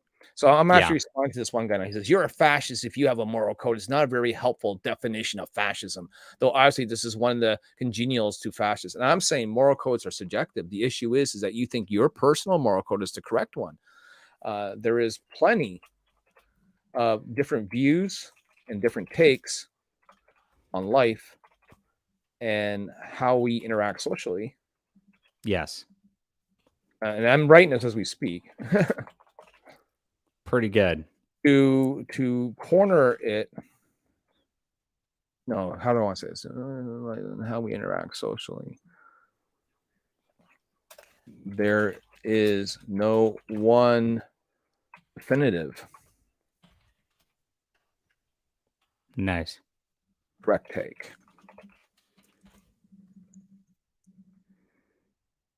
They're not going to like that. You know what I mean? I'm ready for these debates. I've been having these debates for years. For years, John. 4 years. They're not ready for me, you know. And I'm fantastic that Heather, you know, just like yourself, I'm thrilled that Heather Antos is now giving me content for the next time I do a video. Isn't that great? Yeah, it's easy. You know, what's the chat saying? What's everyone up to tonight? Someone being mean to you, John. Being mean to Larry right now. That's why I brought him on. So Heather Antos from IDW Comics is trying to pile on Larry, but this started because she was making passive aggressive tweets about me. Yeah. And John and I are friends, and I have no problem telling people that John and I are friends. You know, thank what I mean? you, Larry. Yeah, no worries. Fucking. Oh my gosh, pretty good. I'm happy that I can get 100 people in on my alternative like side channel. Like that's pretty crazy. Well, I mean, I'm cheap. I don't have $1 a month, John. So this is where I catch. You know what I mean? I'm trying to get the watch hours up over here because I've got super chats and all that over here, right? But I'm about 300 watch hours away from just getting the ads on my comic reviews. Right. I get notices for this channel more than the other one. Yeah. So the problem with the other one is the other one's gotten strikes on it. And I also have gotten very political on that channel. So YouTube has gotten, they don't notice, they don't give people notices over there for sure. Apparently Mike S. Miller just chimed in. He says, I don't get the play because Heather just fucking apparently has him blocked. He just, poor Mike. Like I'm waiting for my block, you know. You'll get it soon, I'm sure. Please, Heather, you know, I wear these things like the Dan Slop block I got last week. I wear it like a badge of honor. You only got blocked by Dan Slop last week? Yeah. He didn't like the fact I made 2 videos on him, I think.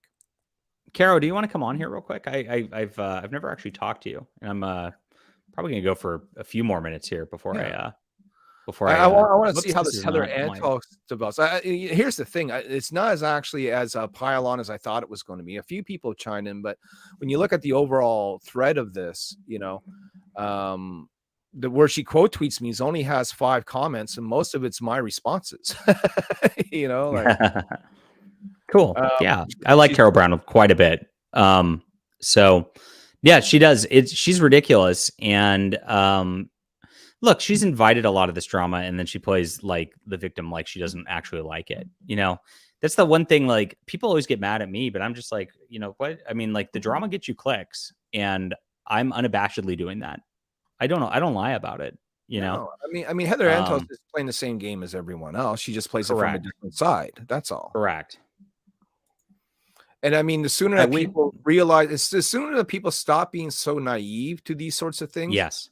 The better the whole world will be, I think, you know. They can't. The problem is simps on the internet, though.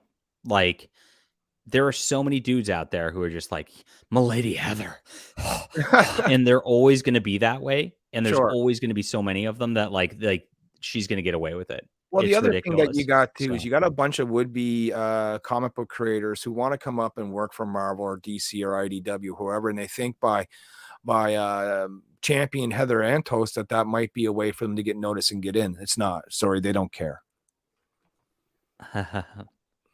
Yeah, it's very bizarre. But I don't think IDW is going to last more than a year, from what I'm seeing. Well, look, we've seen Action Lab Comics crumble. We've seen was it Aftershock Comics basically crumble. You know, Valiant's crumbled. They've outsourced their line to a new publisher called Alien Books, which means they're licensing their comics to a different publisher, right? Yeah. So big deal. Hi, Carol Brown. How are you? Hello. How are you doing today? Great. So she has a great channel where it's like a really chill writing channel. I actually like to watch it periodically and like relax. Let me. Yeah, we got the dog. Epic. Yeah, the dog is free of charge. You can look at it. If you give me some attention, I'll pet the dog for you. There you go, man. So yeah, you know, Heather Antos is, you know, I think she's just looking for something to do today. You know what I mean? Yeah, probably true. So, I mean, she's not working on editing these books. That's for certain. So what's the 411? Because I literally finished touching grass, as in I wasn't on the internet today, and I was like talking to my friends and stuff. And I just took my dog for a walk with my girlfriend. It was beautiful. We, you know, it's fall out, so it's like not too hot. You know, it's one of those days. We had a great time.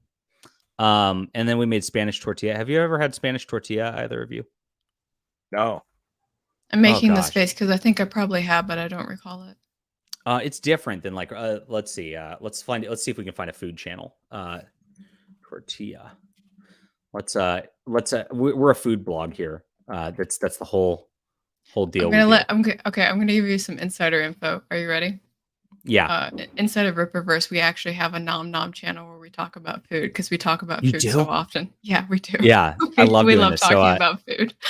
Here we are, easy Spanish tortilla recipe, and this is what it looks like, my friends. Is there a video in this? Or I wanted a video. Where's the video? You got to get past the SEO. That's what you have to do. Oh, I got to get past the SEO into. Yeah, because the way that these work is that you have to go through all the SEO, like copywriting, and then you get like to the recipe and the video of how to do it. And then you get to the recipe and the video. Like, what about this? Here's a YouTube one. Oh, I forgot this channel doesn't have I got to get on my other channel to get rid of the ads. That mattress. What a mattress. Do you have a MyPillow, Carol? I don't actually. Okay, this. Hola, FoodTubers. I'm Omar Rally Boy, and I'm very passionate about Spanish food. I'm going to be cooking today a classic dish. I'm very passionate about Spanish food, if you guys don't know. So, yes.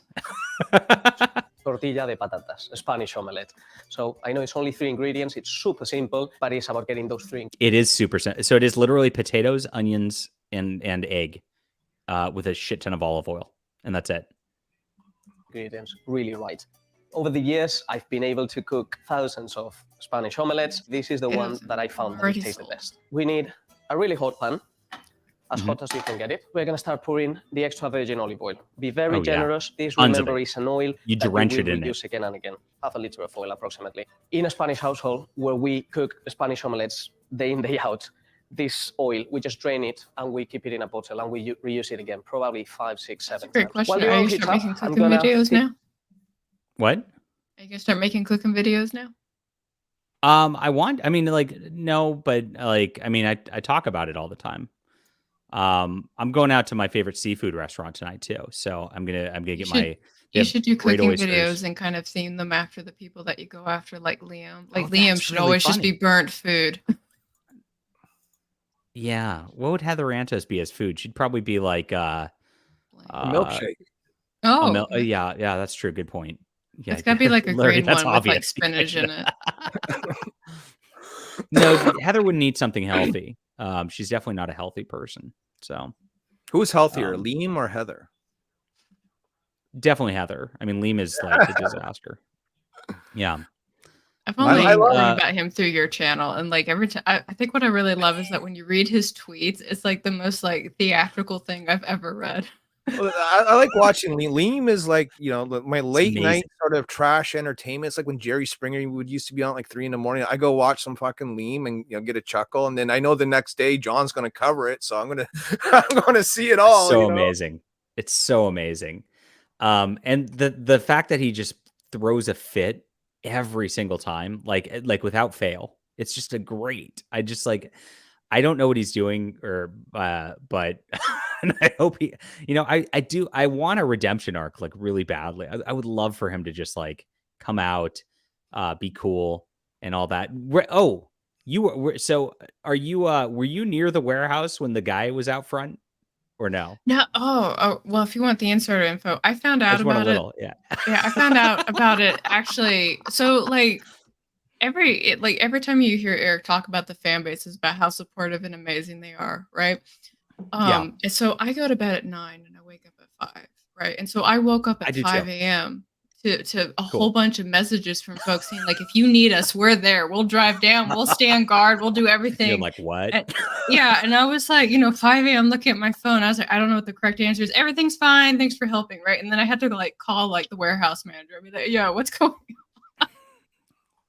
on? But no, I mean, I'm within driving distance of the warehouse, but I mean, that bro showed up at like 11:30 at night. 11 o'clock, and when nobody, like whenever he did it intentionally to me that while nobody was there, so he could film and then just leave and then have his little thing blow up. Kind of respect it, kind of don't. But are you guys talking about this whole Eric July thing?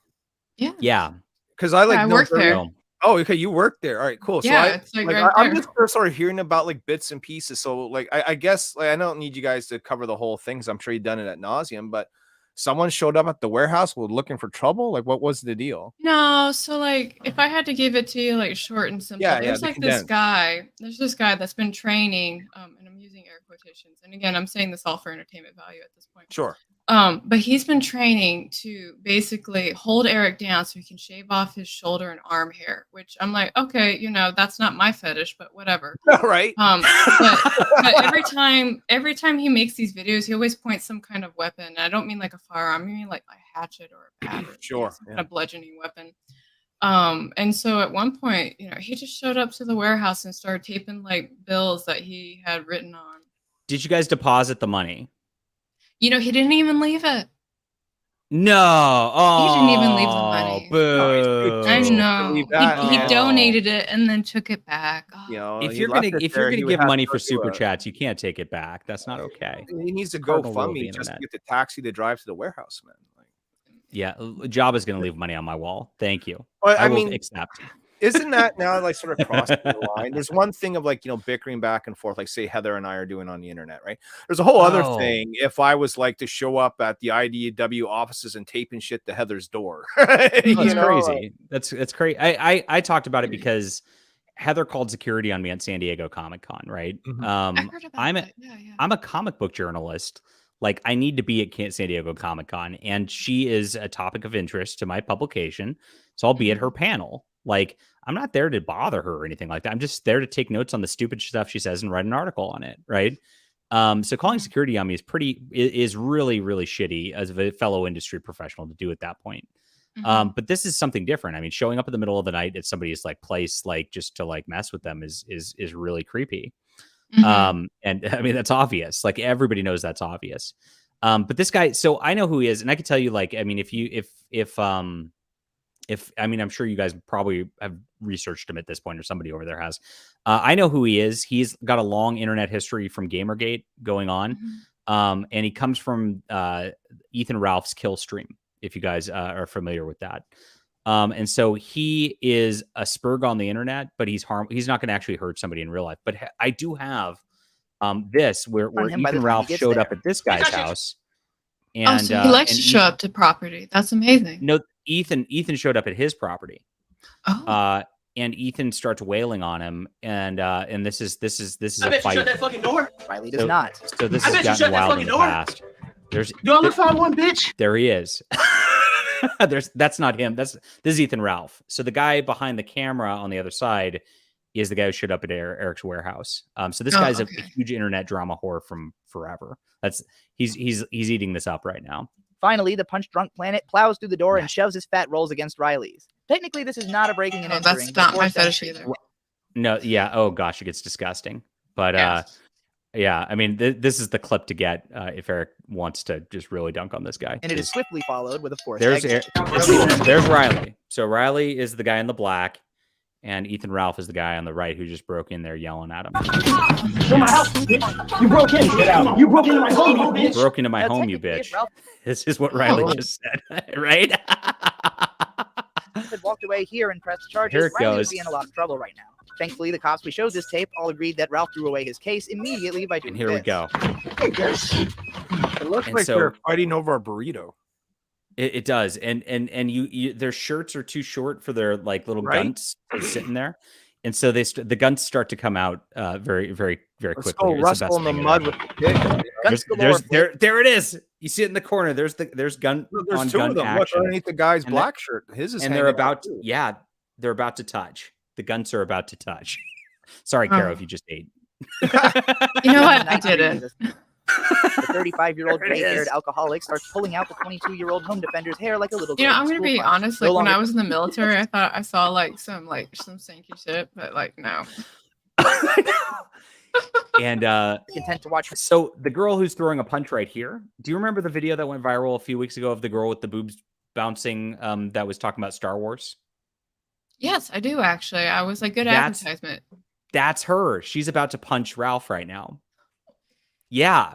No, this is all converging. It's amazing. Oh my God, we have Vito in the chat. God. Oh, is Vito here? Hello, Vito. Yeah, I have never hi, Vito. spoken to you whatsoever. I wish I could, but I hope you're doing well. I'm glad Caro's safe from the warehouse invasion. Thoughts and prayers, he says. Oh, thank you. We're glad she's safe too. Yeah, we're watching the gun on gun to action though. This is one of my favorite, and this all reminded me of this. I was so happy, like, because this is one of my favorite moments of internet history, just because it's so gross. I've never seen anything so gross. Watching a man get some gross idiot's belly. But I do love watching a woman beat the crap out of Ethan Ralph. I think that's so great too. But all over him, absolute unit mint salad jumps into the fray. Delirious from now, Ethan Ralph, the red shirt guy with the belly hanging out, made a post on Twitter mocking Eric's looks too, by the way, saying he looks like a hobo. And yeah, so these guys are classy. And I mean, of course, I've been in the same room as Eric. Yeah. No, and I don't know what people are doing with some of that footage where they make him look like bigger, but like absolutely. No, I met him at Comic-Con. He's in shape. Like, I remember seeing your group selfie there. That was really cool. But he's definitely never looked like Ethan Ralph here with that big gut hanging out. That's never been the case. So it's so great. From being mercilessly wailed on, Ralph summons all the COVID and AIDS in his liver-spotted body and spits a mist of blood into Mint's face. And he spits blood in her face? Disgusting. Savage. You guys are fucking pathetic. Stop. Stop. Let me make that clear. Ethan Ralph spat a mouthful of blood into a 20-year-old girl's face. That's awesome. Need to see it again? Let's watch it 16 more times.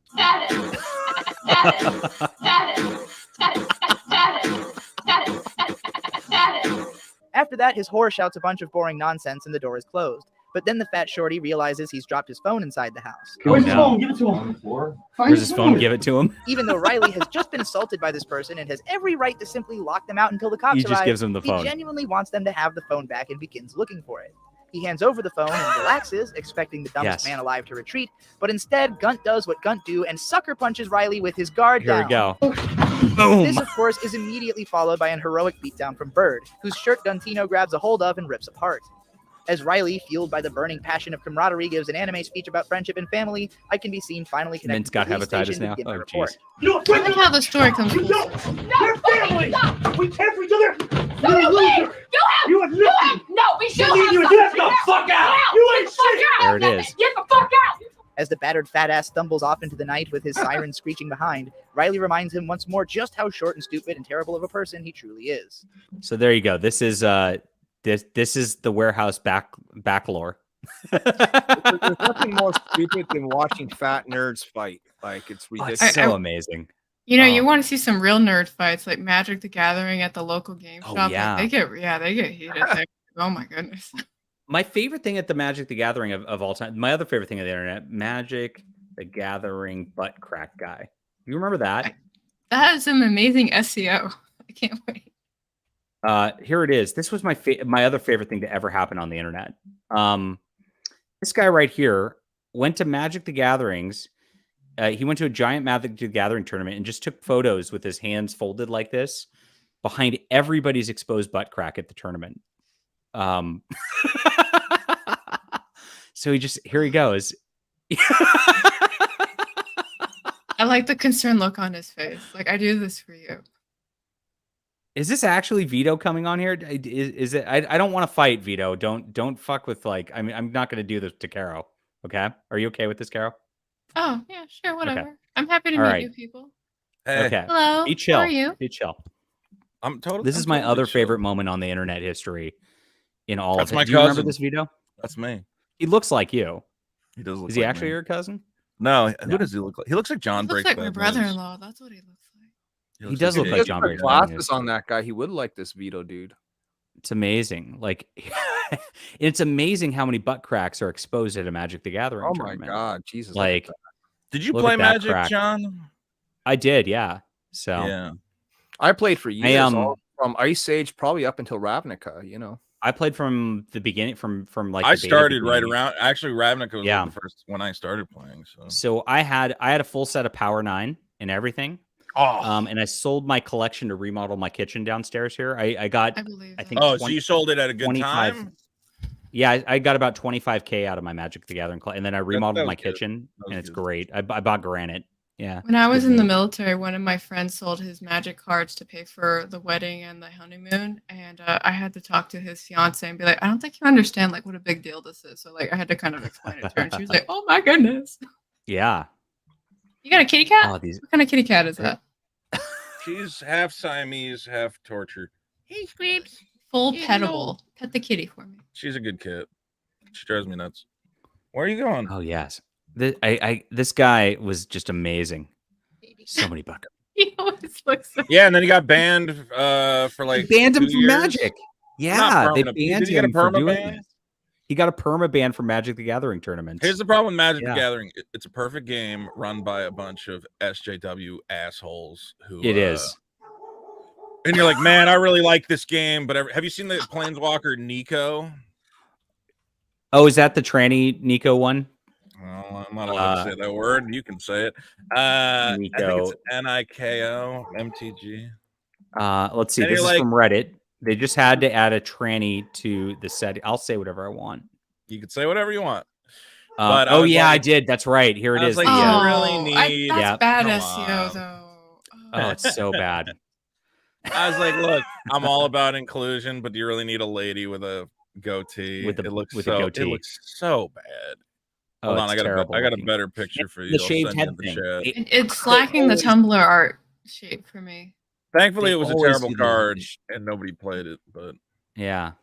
check the Oh my private gosh. chat. I just sent you a much video of worse it? picture. No, it's just Worst picture of this. Of dude. the- of It's the, so Oh, ugly. God, bad. Oh God. How is that Wow. on a Magic card? It's like, come on. Oh man. At least get Oh, rid of this the is so chin cringe. beard, okay? Like at least then I can pretend it's a lady. Yikes. So yeah, this is what Magic's become. Is you're like, well, the This is what game's still Magic's- fun, and sometimes they do cool fantasy monsters, But then sometimes there's got to be some news article about like I just started looking up. Magic I has its gave first up non-binary elf, and you're like, oh, thank God, that's what I've been waiting for. fucking pronouns, you know. Well, she's non-binary, so every time you play her, you Yeah. have to declare which pronoun she identifies as. Yeah. Oh my She god. can change it whenever she wants. That's Yeah. the joy of it. When this card how it enters the works. battlefield, choose he, him, she, her, or Zize. Is that Zoe Then roll Saldana? a 6-sided die. Yeah. I noped out of Magic once they started doing the mythic rares because I was like, I can't collect everything now. It's too difficult. Well, now it's impossible to collect everything. Now it's impossible because they come out with these 5 sets, different versions of every card. set, collector set, the like regular set, and it's like which one? What do you even buy at this point? It's such a nightmare to like any normal person walking in being like, I want to try to play this Magic game would not even be able to just figure out even where to start. Yeah, and then you have to explain to them how to set their deck up, and then they're like it just turns into like that weird like GIF where like person looks confused, Yeah. math symbols appear everywhere. Yeah. It's amateur adjectives are over pronouns. Yes, brightest day. Thank you for the $2 super chat. Appreciate it. I did buy a collector's box of the new. Actually, I bought 6 collector's boxes of the new set, but I'm only opening 1. You're still buying into it? So you still I buy stuff and I store it in the closet, hoping it's going to go up in value, which is a terrible plan. Sometimes it works. That's the last thing you want. The last thing you want to do is the last like, thing to buy invest the in is Magic product. modern stuff. It's like, my God, no, you gotta buy games at the beginning when they're high. No. Buying them later is Honestly, I retarded. keep saying, do you know this app called Whatnot? Yeah. So I keep saying, oh, I'm gonna like sell Magic cards on there, so I better get a back stock of Magic cards, and then I just keep them in my closet. I've got all these freaking like comics I'm trying. You to should sell. sell those on Whatnot, dude. You could probably do pretty good. They should. have a comic category. Do they? And you can also Maybe I'll get on there. Oh, dude, do you ever buy like slabbed comics or anything like that? No, I just don't. get these but omnibuses. Like that's sometimes what I do. watch Yeah. the Whatnot auctions, and I'm like, oh, that's kind of cool. I kind of want to own a Doctor Strange number 171 or whatever. Yeah, I don't know. That app's really addicting. I looked at how much I've spent in there because literally it's just Twitch. Is it easier? Taro, Is it if you easier haven't to seen sell it- stuff on there than eBay or whatever? It just goes, dude. It goes so fast. Well, Like, Whatnot is a live eBay, basically, right? You go on, yeah, and it's I know Twitch I have plus eBay. I mean, I've been on there a few times trying to sell comics myself. Okay. And it is very fast. Like you'll see 10-second auctions. They just boom, boom, boom, gone. You know what I mean? And the Interesting. thing about Whatnot is all about speed. People don't want to sit there and wait 5 minutes while a person shows a book. They want, okay, I don't want that. Show me what's next. I don't want that. Show me what's next. Okay, I do want that. Let's bid on. Oh, 30 seconds. That's how much time I got. It can go by in a blink of an eye. Like There are guys, and honestly, if I wasn't doing YouTube and the podcast and everything, I'm watching guys doing Magic. Like I have a buddy who has a Magic store, and I'm yelling at him. I'm like, just get off your ass and go do Whatnot. Because there's dudes who are just literally there. They have like a full staff employee, so they're just there. Like some of them go 24 hours, and they sell a pack. They open the pack of cards, so you see what you get. Like that was always the thing. Is you're like, I don't want to wait for the box to show up. And it's like, oh, you can buy a pack, have it open on stream, and then they ship it to you. And they're selling I don't want hundreds of packs a fucking hour. Really? Yeah, I mean, dude, yeah, because people just there's show a up. huge comic book division and Whatnot. Okay, and now I'll tell you this: most of it's flippers and speculators. Like they're guys who are selling, like he said, slab comics and first appearances and things like that. But they also sell hot variants. I can tell you that Brian Pleta from Lady Death's on Whatnot. I can tell you Merc Magazine's on Whatnot. Absolute Comics is on Whatnot. There's a bunch of people. That Liefeld sells on there. Wow. Yeah. He got mad at me. They get like special guys to come in and do like a 1-day stream, like Boogie, who's selling all his stuff to pay for his cancer treatment. Boogie. And the fact that I he miss can't make any Boogie. money on YouTube. Yeah, so he'll do like a special stream. I think he's not one of the featured ones, but they'll get like, I hope he gets over that. yeah, I think he'll be okay. I think he's more worried about the fact that he can't make any money on YouTube anymore. What do you think about what do you think about Jim's cancer AIDS, Vito? Like, is it Do I real? think it's real? Yeah. I think he's got a serious medical condition.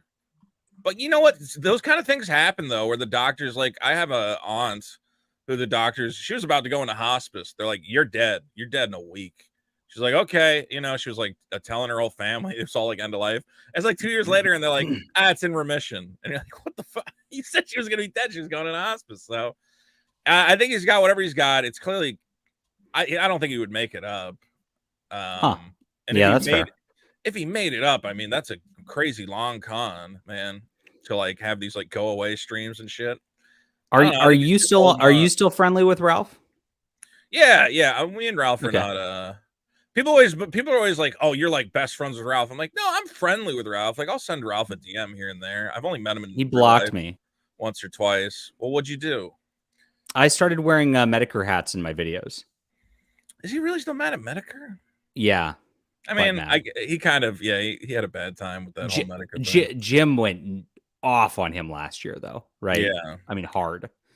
Ralph's been Ralph Carol's is like, I have no idea who these people are.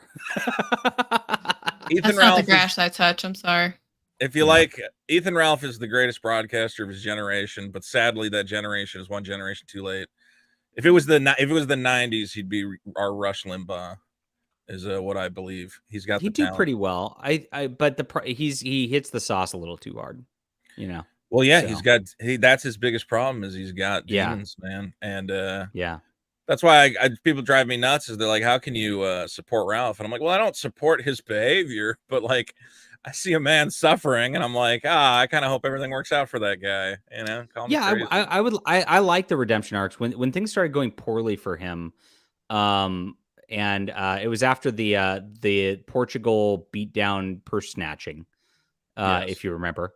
When I saw that start to go down, lows in the Ethan Ralph, and I started to, I'm like, I actually messaged him, and I'm like, look, man, like, you know, if you need help, I've got a good community who like are good people, and they're pretty accepting of everybody, and like, you know, if you want to hang out, and like, you know, if you want to turn to Christ and all that, I'd be very, you know, I'm happy to help you out, blah blah blah, and he said, thanks, man, you know, blah blah, and so he acted cool at the time. But it just didn't go anywhere. And that's kind of my hope for everybody is to get, I'd love everybody to get along. I would love for you. I'd love for you and Eric to July to be friends, Vito. I mean, I don't think there should be a fight here, honestly.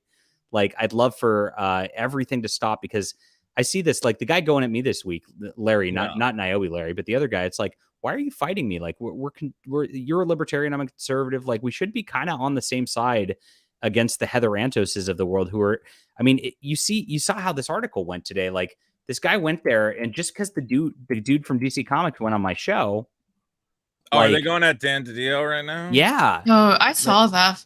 They're all saying who's going at him? Heather Antos, Jamal Eigel, Heather Antos, Mark Wade, Larry Hama, a lot of people. Like, Twitter had so much hate after that. I was but at this point, I had to walk away. It doesn't matter because those people can't make Dan DiDio money. Can't do anything. You can make Dan DiDio money. They have nothing going on anymore. I get that it doesn't matter, but the thing that was interesting is that people were coming out and making these claims about both you and John and Dito, and it was like people would come out and be like, well, what's the evidence for this? It's like, well, if you looked it up, you would know. And that's really not the answer to give, right? Like, if you have to say look it up, then I've made some edgy jokes on the internet, and my edgy jokes, like, they want to take seriously and be mad forever, right? And that's what it comes down to. People have every right to hate you, but like, they shouldn't. Like, John is a guy trying to promote his comic business.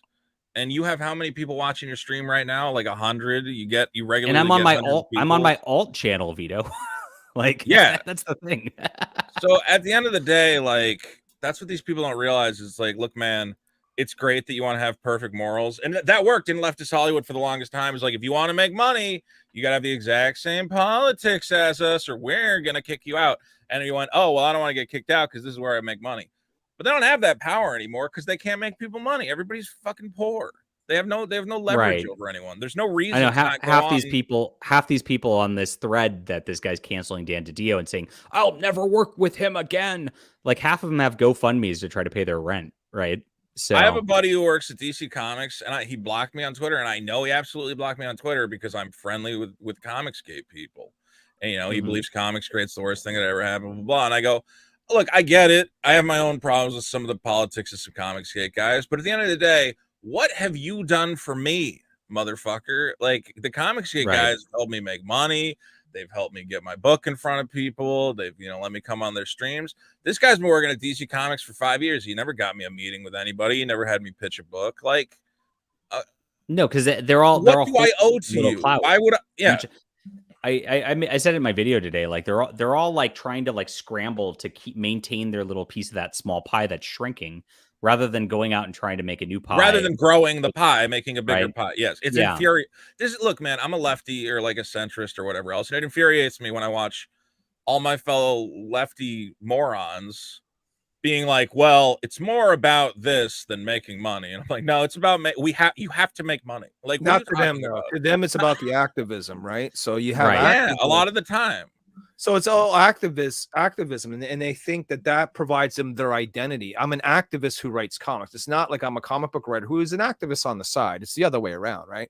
And so while we have these activists in control of these popular brands in these larger companies, we're going to continue to see this. Larry, Heather made a new passive aggressive post about you. Yeah, her avatar be cute, not forgivable, but cute. Well, us fighting them is a full-time job as well, though. I mean, I just see all these guys, and they're like, fighting fascism is a full-time job. Look, we're not fascists. None of us are fascists. The fascists got out. They don't even know what it is, though. You know what I mean? They don't even know what fascism is. If you get people in a room and you ask them the definition of a word, they're like, well, my definition of it is this. No, not tried. I did do it. I said, if you vote GOP, does that make you a fascist? And they flat out said yes. So would they say that? Oh, it's in there. I'll find it. You just gotta find where I asked that spot. Yeah, what's so weird about that is like you can just make a comic book if you really hate fascist and fascism. Yeah, okay, so make the story about that. Why put a little caption at the bottom saying, and by the way, if you're a fascist, it's like, what the fuck does that accomplish? Just tell stories have been telling, we've been talking, there's always been analogs for Hitler and Mussolini and fucking Stalin. Like, just tell a good story and you can make that point. You don't need to literally spell it out. They're not saying that though. They're because they're saying, they think if you're right wing, you're a if you're Trump, you're a fascist. Yeah, exactly. We know what's going on. Even if you hate Trump, you can still, I don't know, man. These people are nuts. They're nuts. Well, I just don't seem to remember these issues 15 years ago. Everyone voted differently then, but the problem is that we have social media now, right? And so social media allows you to broadcast your opinion in 5 seconds or less to the world. Whether you should or shouldn't do it is irrelevant. The fact is that we're able to do it, and because we're so single-minded people and we're so tribal, this is what causes all the division. Can't find your tweet on that, Larry, but I'm still looking. Oh well. Okay. I mean, this is ridiculous. All I know is when you got Dan DiDio on, I was like, yeah, that makes sense. And let's be clear, I don't think Frank Miller's not like a fucking bleeding heart lefty either. He's probably happy. Was Dan DiDio got canceled? Well, he's specifically promoting because that's who he's working with, right? It's all Frank Miller's books. Mm-hmm. Yeah, Frank Miller made fucking Holy Terror, and even though now they forced him to say, "Oh, I can't believe I made such a horrible comic book," you're like, "Nah, that was kind of cool." You had a guy go and kill terrorists. Like, Frank Miller got canceled because he was mad about 9/11, so he made radical Muslims a villain in his comic book, and they canceled him for it. That was it. So ridiculous. This is hilarious. No Muslims. There are no radical Muslims, John. Of course, not anywhere. They're all good guys. They're all great guys with on-time books. Yes. Well, we do have on-time books. I mean, what can I say? You got Heather to spurg out. I mean, this is Heather spurging out. Like, think about this. Like, she's ranting that fighting fascism is a full-time job because you're like, why are you alienating people with your shitty comic book? I mean, think about it. That's amazing.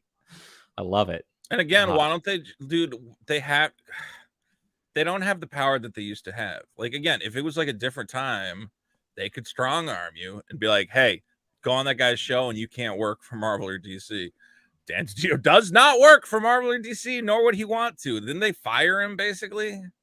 Yeah, they fired him back in 2020. And during the pandemic, they wholesale fired a lot of people and tried to revamp things. And it failed. If you don't have power, if the king has no army, he cannot collect the tax. That's it. Right. Okay. Pay your taxes. IDW has fired a third of their people too. So the only spaces that are growing in comics are our circles. I know. And that's kind of the truth of things. So, and all they have to do is like take a look at I it. got it. You got your tweet? Yeah. Okay. Show me the I'm gonna the direct. They'll say the GOP equals fascism. This is amazing. Finally, did Heather say it, or was it somebody else? Someone else. Oh, But, I mean, this sort of gives you like an inside look in how their brain ticks. You know what I mean? Yeah. Okay, here we go, chat. So I said, what is a fascist? Someone who votes GOP, right? And so there are 4 responses to this tweet. So you didn't even read the comic in question. Yeah, but I mean, there's one. Yeah, this guy here just flats out says yes. Yes. And then this guy says currently yes. All right. And I said, well, you're 100% in the wrong. And thanks for having the balls to flat out say, because we've been waiting for you fucks to say this forever. Right. Now we just know if you don't vote your way, you're a fascist, which absolutely takes everything out of your argument. Now it's just hot wind. Well, they're using fascist as like you're a dirty person who should be ostracized from society. Yeah, and because so you vote a certain way. So because what they're doing is being that means being actually fascist in the way that they're doing. Conservatives stand for is inherently evil, right? And everyone should follow that moral code, and it should be embedded in your brain. And if you don't, we are going to cancel you out of life. It is fucking wrong. Vito, I just want to go online and like. I want to be able to do a stream with 100 people watching where I just talk about this weird indie comic from like 1982. Well, that's not going to happen, John. I'm sorry. I know. I don't know what to tell you. Why can't I just do that and have an audience? I just want to review old Twilight Zone episodes. I don't know, John. It's not the current flavor of the month. What can I tell you? Like, I understand the impulse. All I want to do is play like shitty NES games and get paid millions of dollars, but I think I missed the window for that. It's too late. Yeah, you might be able to. I could do a video game channel, but I think unfortunately the kids that are watching YouTube now, for them, retro gaming is the Xbox 360. So no, you got Vito, make a Minecraft channel is what you should do. I used to stream Minecraft. I like Minecraft. But I can't come up with all the challenges that all the PewDiePie kids do or whatever. We're offended, not offending, Larry. Yeah. I found a niche. Look, I talk about movies. We'll see how much longer I can keep doing that. Nobody watched my Ahsoka review. Nobody watched my Ahsoka review either. Nobody cares about Star Wars either. My Ahsoka review. Nah, you know that's YouTube. Same thing. Yeah, it's for sure back in YouTube. 2020. Yeah, that's YouTube coming into the mix. I gotta wait for that new Rey Skywalker movie. It's gonna make me rich beyond my wildest dreams. I hope somebody cares about that. I don't know. Nobody cared about it. Did you like this recent Ahsoka episode, Vito? Was the most recent one the one where Ezra fights without a lightsaber, or was there another one? Yeah, that one. Yeah. It's okay. I don't know. I thought it was fun. Yeah. Everybody was like, I mean, I guess I kind of understood it where they're like, he says he's going to fight without a lightsaber or without a weapon, but then he grabs a guy's blaster. I'm like, well, yeah, I don't think he was expecting to fight 10 guys when he started the fight. Right. He started the fight, it was him versus that girl. He's like, oh, never mind. I do need a weapon. Fuck this. Yeah, it's kind of how it goes. So. Yeah. No, Star Wars is dead, like testifying. I don't hate the Ahsoka show. I think it's okay. I didn't like the first couple episodes, but that was it. My critique of Dave Filoni, I think Dave Filoni's very good at coming up with cool set pieces. I think he's very good at it. Being like, my husband's watched all of it. Like he's watched everything from the he watched it solo, like Rebels all the way up to now, and he says it all. If you watch everything, which is asking a lot because that's thousands of hours, right? But he says it all adds up and it all pays tribute to everything that was laid out before. That's what everybody saw. I didn't really watch that much Rebels because I don't, I'm not going to watch a cartoon for the most part. But yeah, sorry. You'll read comics, but you won't watch a cartoon. Damn straight, Vito. Come on. But I don't know. The feel of it was Rebels feel is like a kiddie cartoon though. It's not like it really is. Like my kids a younger age group. Well, it kind of really loved it. Rebels is more for kids. Clone Wars got like more intense, right?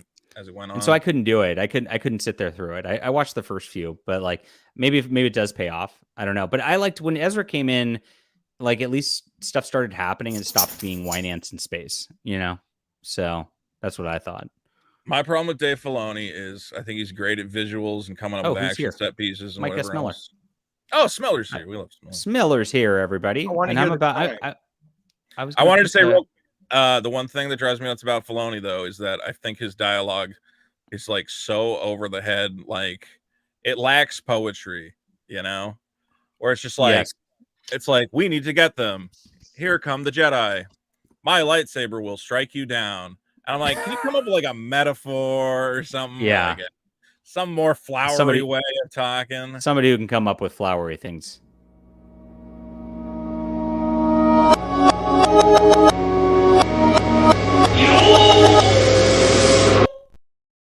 Hi, Mike. Ahsoka. Ahsoka. Ahsoka. Ahsoka. Very Japanese name. It is. It is.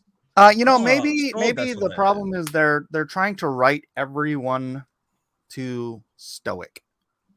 Right. Yeah. So nobody has. There's no interesting characters. Like in the first Star Wars, the original Star Wars. That's the one thing I'll give George Lucas credit for is like 30 seconds into every single character, you knew exactly who they were, and they were all unique and individual, right? Yeah. But it's like all these other ones, it's like all their lines are interchangeable. I love that we're having this discussion while Larry's live tweeting fights with SJW comic people. Like, it's just amazing. Is this becoming a big thing? Have you fractured the whole comic space, John, by having Dan DiDio on? Yeah. So what I think is what Vox told me afterwards, like, because Vox Day was excitedly called me yesterday. He says he told me I've gotten kind of big enough to where I'm showing that I have enough influence that it scares them, and so I'm a threat to them now. And so they're trying to do the thing that they always do at this point. At this point, when somebody reaches about this level, that they're trying to make it so I get kneecapped and destroyed by not being able to like get people on or guests or what. But it's not going to work. It's not going to matter. And this is the problem they're going to face. They're just doing the same mistakes over and over again. It's just going to make me bigger. It's so embarrassing. Because look, I'm not going to talk shit about you, but I am going to talk shit about you. How many subscribers do you have? I only have 12K. Yeah. Okay. So the mainstream comic industry, the guys who control Spider-Man, Superman, Batman, okay, multi-billion-dollar companies, and you're a dude in your house with a web camera going, hey, these comics are kind of gay. And they're like, shut it down! Shut it down! Red alert! Holy shit! Like, it was the exact same shit with diversity in comics where they're like, we need to destroy diversity in comics. And I would look at the channel like, he's got like 20,000 subscribers. What industry are you running where this man poses any sort of threat to you, you psychopaths? Like, it's insanity. Like, John, I love you, but like, I don't think you're a threat to anyone. No, I'm not. People are running scared from you is like, they're mental. It's crazy. It's crazy. It makes them, and it's funny. And if anything, what do they not recognize that it makes them look like incredibly weak to be worried about you and like what you're doing? Like, does that expose? I love it. The best part is I love it. Yes. Like, well, you should love it. I'm gonna have to interrupt because I would love to stay longer, but unfortunately, I didn't know how long you were going to stream, and I have. I'm just like killing time for some watch hours and have fun at a dinner date. What are you getting tonight? Anything good? I have no idea. My husband is a grill master, so he's probably got something marinated with the steak, and he's gonna grill it, and there'll be some red wine. It's gonna be very fun. So. You guys have a wonderful night, and thanks for coming on. I'm sorry if this was boring. So. No, you're good. Let me know if you want me to come back. I'd love to come back. Yeah, you're a great guest, and guys, go to Caro's channel, support her channel, and she's a book writer too. So we'll have to talk about that next time. So because we'll get you some sales too. Oh, that would be very kind of you. Thank you. You all have a wonderful Saturday. I'll talk to you later. Bye. You too. See you. Look at Mike Miller. This was the beginning of me healing Vito and the Rippaverse. It's starting. Heal I'm doing rip. it. Yes. Heal the rip. Yes. Look, I'm not even gonna get into it. I love ISOM. I have ISOM up here. I'll grab my ISOM card. I have ISOM on eBay right now for $1,000. He does. There you go. You know I love ISOM. Why else would I have the bookmark? I have the bookmark too. I use it. I support strong, independent African-American creators and their heroes. I mean, you literally bought it. That's the bottom. I gave him money. Although I could have spent $5 on the book. I spent 12. Wasn't it 12 when it was on sale last time? Jeez. Well, I'm not going to talk about the look. That's not a bad thing. It's on sale. Money on that book. I'm going to help Eric make money right now. Right now, go to ripaverse.com/store. Get a copy of ISOM #1 for just $5 using promo code PULLUP. There you go. Oh, this is a great question. Do you have shoulder hair, Vito? I think so. Let me see. Are we gonna see? We're gonna look at a live shot of Vito. Not a lot. No, not really. Not too much. You're not on the Riley and. I got pretty hairy arms, I would say. Yeah. Yeah, you're all right. Decent. I don't. It's the Italian in me. Well, I mean, I was literally gonna like leave about now too. But Fair enough. Here, I am interested in Dan's Dio drama, though. Are they mentioning you by name, or are you an unspeakable? Hold on. No, that's the funny thing. So on that thread, you showed it on your other thing because I can't see it because I'm blocked. They're like asking, "Oh, who is it? Who is it? Who is it?" And I swear, you should just post that video of you interviewing Eric Larson on there and make them all think it's him. Oh God! It's funny because after John had Eric, we also interviewed Eric twice now. So I'm sure they would just love it all. You know what I mean? Like, beautiful. Eric Larson's a cool guy, man. I was sending him Eric Larson's super nice. I mean, the thing is, these guys will just talk comics. And what I've noticed is it's the cancel brigade is kind of this younger generation, but like the older generation, even if they're leftists, don't really care. There's not that because they have no pressure to like have to get a job from Heather, I guess, is what it comes down to. Well, it's like I told Eric when we had him on the show. I said we've had everyone from each extreme, like from guys like you, Eric, and I said all the way up to Van Skyver. And I said, but here's the thing: we're not interested in talking your politics. Let's just talk about the comics. And he was like 100% down with that. Yeah. Cool. Sorry, I'm getting messages from Dick Masterson tonight. So tell Dick to come on the show right now. Tell Dick to get on here. I think Dick's busy. Tonight's our big live show. I shouldn't even be here. Your show last night had me dying, dude. Dude, last night's show was pretty good. I mean, I'm not gonna talk about the Eric July drama, but why is don't fight with Nick Rekieta? Don't fight with a lawyer. Leave a lawyer. If a lawyer tells you some legal stuff, go, thanks, I'll take it under advisement. If the lawyer says on a live stream while you're talking, you should stop talking now. You thought you need to go talk to a lawyer before you talk about this more. You go, well, the thing is, no. The thing is not anything. Just stop. Anyway. Yeah. I just saw that part again where he's like, I don't want to ask you these questions. No, man, ask me all the questions. He's like, specifically this topic we need to get off of. Last night's show was a good one, guys. Episode 107, and tonight at 8 p.m. Biggest Problem episode 108 will be live from the Deaf Noodles Comedy Club. You know Deaf Noodles, John? No, I don't. Is it LA? We don't go to the sinkhole of LA. Sorry. Shut up. He's a YouTube guy. He was a big YouTube guy, and then he destroyed his own channel by fighting with Keemstar and everybody else. But he has a comedy club in LA for some reason. Oh, interesting. Huh. Yeah, it's not a big space, but we're gonna take it over. And I like Keemstar. I want to be the Keemstar of comics. Well, invest all your money in crypto 10 years ago. That's fair. Yeah, I think Keem did very good with crypto. Yeah. Although I think he also. So when I talked, did I tell you I was working on a card game with Keemstar? And he's impossible to work with. I was working on a card game with Keemstar and Boogie because they wanted to make a YouTube creator competitive card game. Oh, geez. And we had all the stupidest arguments. And I was like, you guys have no idea what you're doing. Okay. So they had Mr. Beast, right? Wow, really? It was Mr. Beast was going to be on the cards. And I went, that's great. So we have to design a bunch of different Mr. Beast cards to collect. And Boogie goes, no, there's only one Mr. Beast card. And I'm like, that's not smart. What are you talking about? He's like, it's an ultra rare and you're only going to get it in like 1 out of 100 boxes. I'm like, then no one will buy the product. You want Mr. Beast fan. Like you have to give them something. They have to open like the regular rare version of Mr. Beast and then hope that they eventually get the crazy holofoil. And it turned into this huge argument that ended with Boogie telling me he was going to kill himself. And I then had to talk him off a cliff. And this sounds like a trend with Boogie. And then the whole thing fell apart. So, but I have some, if you ever want to see some terrible mock-ups I made for cards. That's hilarious. Yeah, we had, was going to have Nikado Avocado, that big fat guy. Oh, yeah. A bunch of FaZe clan people. It was a good idea. But I would bring up like good ideas where I'm like, okay, well, we can't call it creator cards. Like Pokemon cards aren't called Pokemon cards. It's called the Pokemon trading card game. Magic cards aren't called Magic cards. They're called Magic the Gathering. I'm like, so we should give it a cool name like Creator Clash.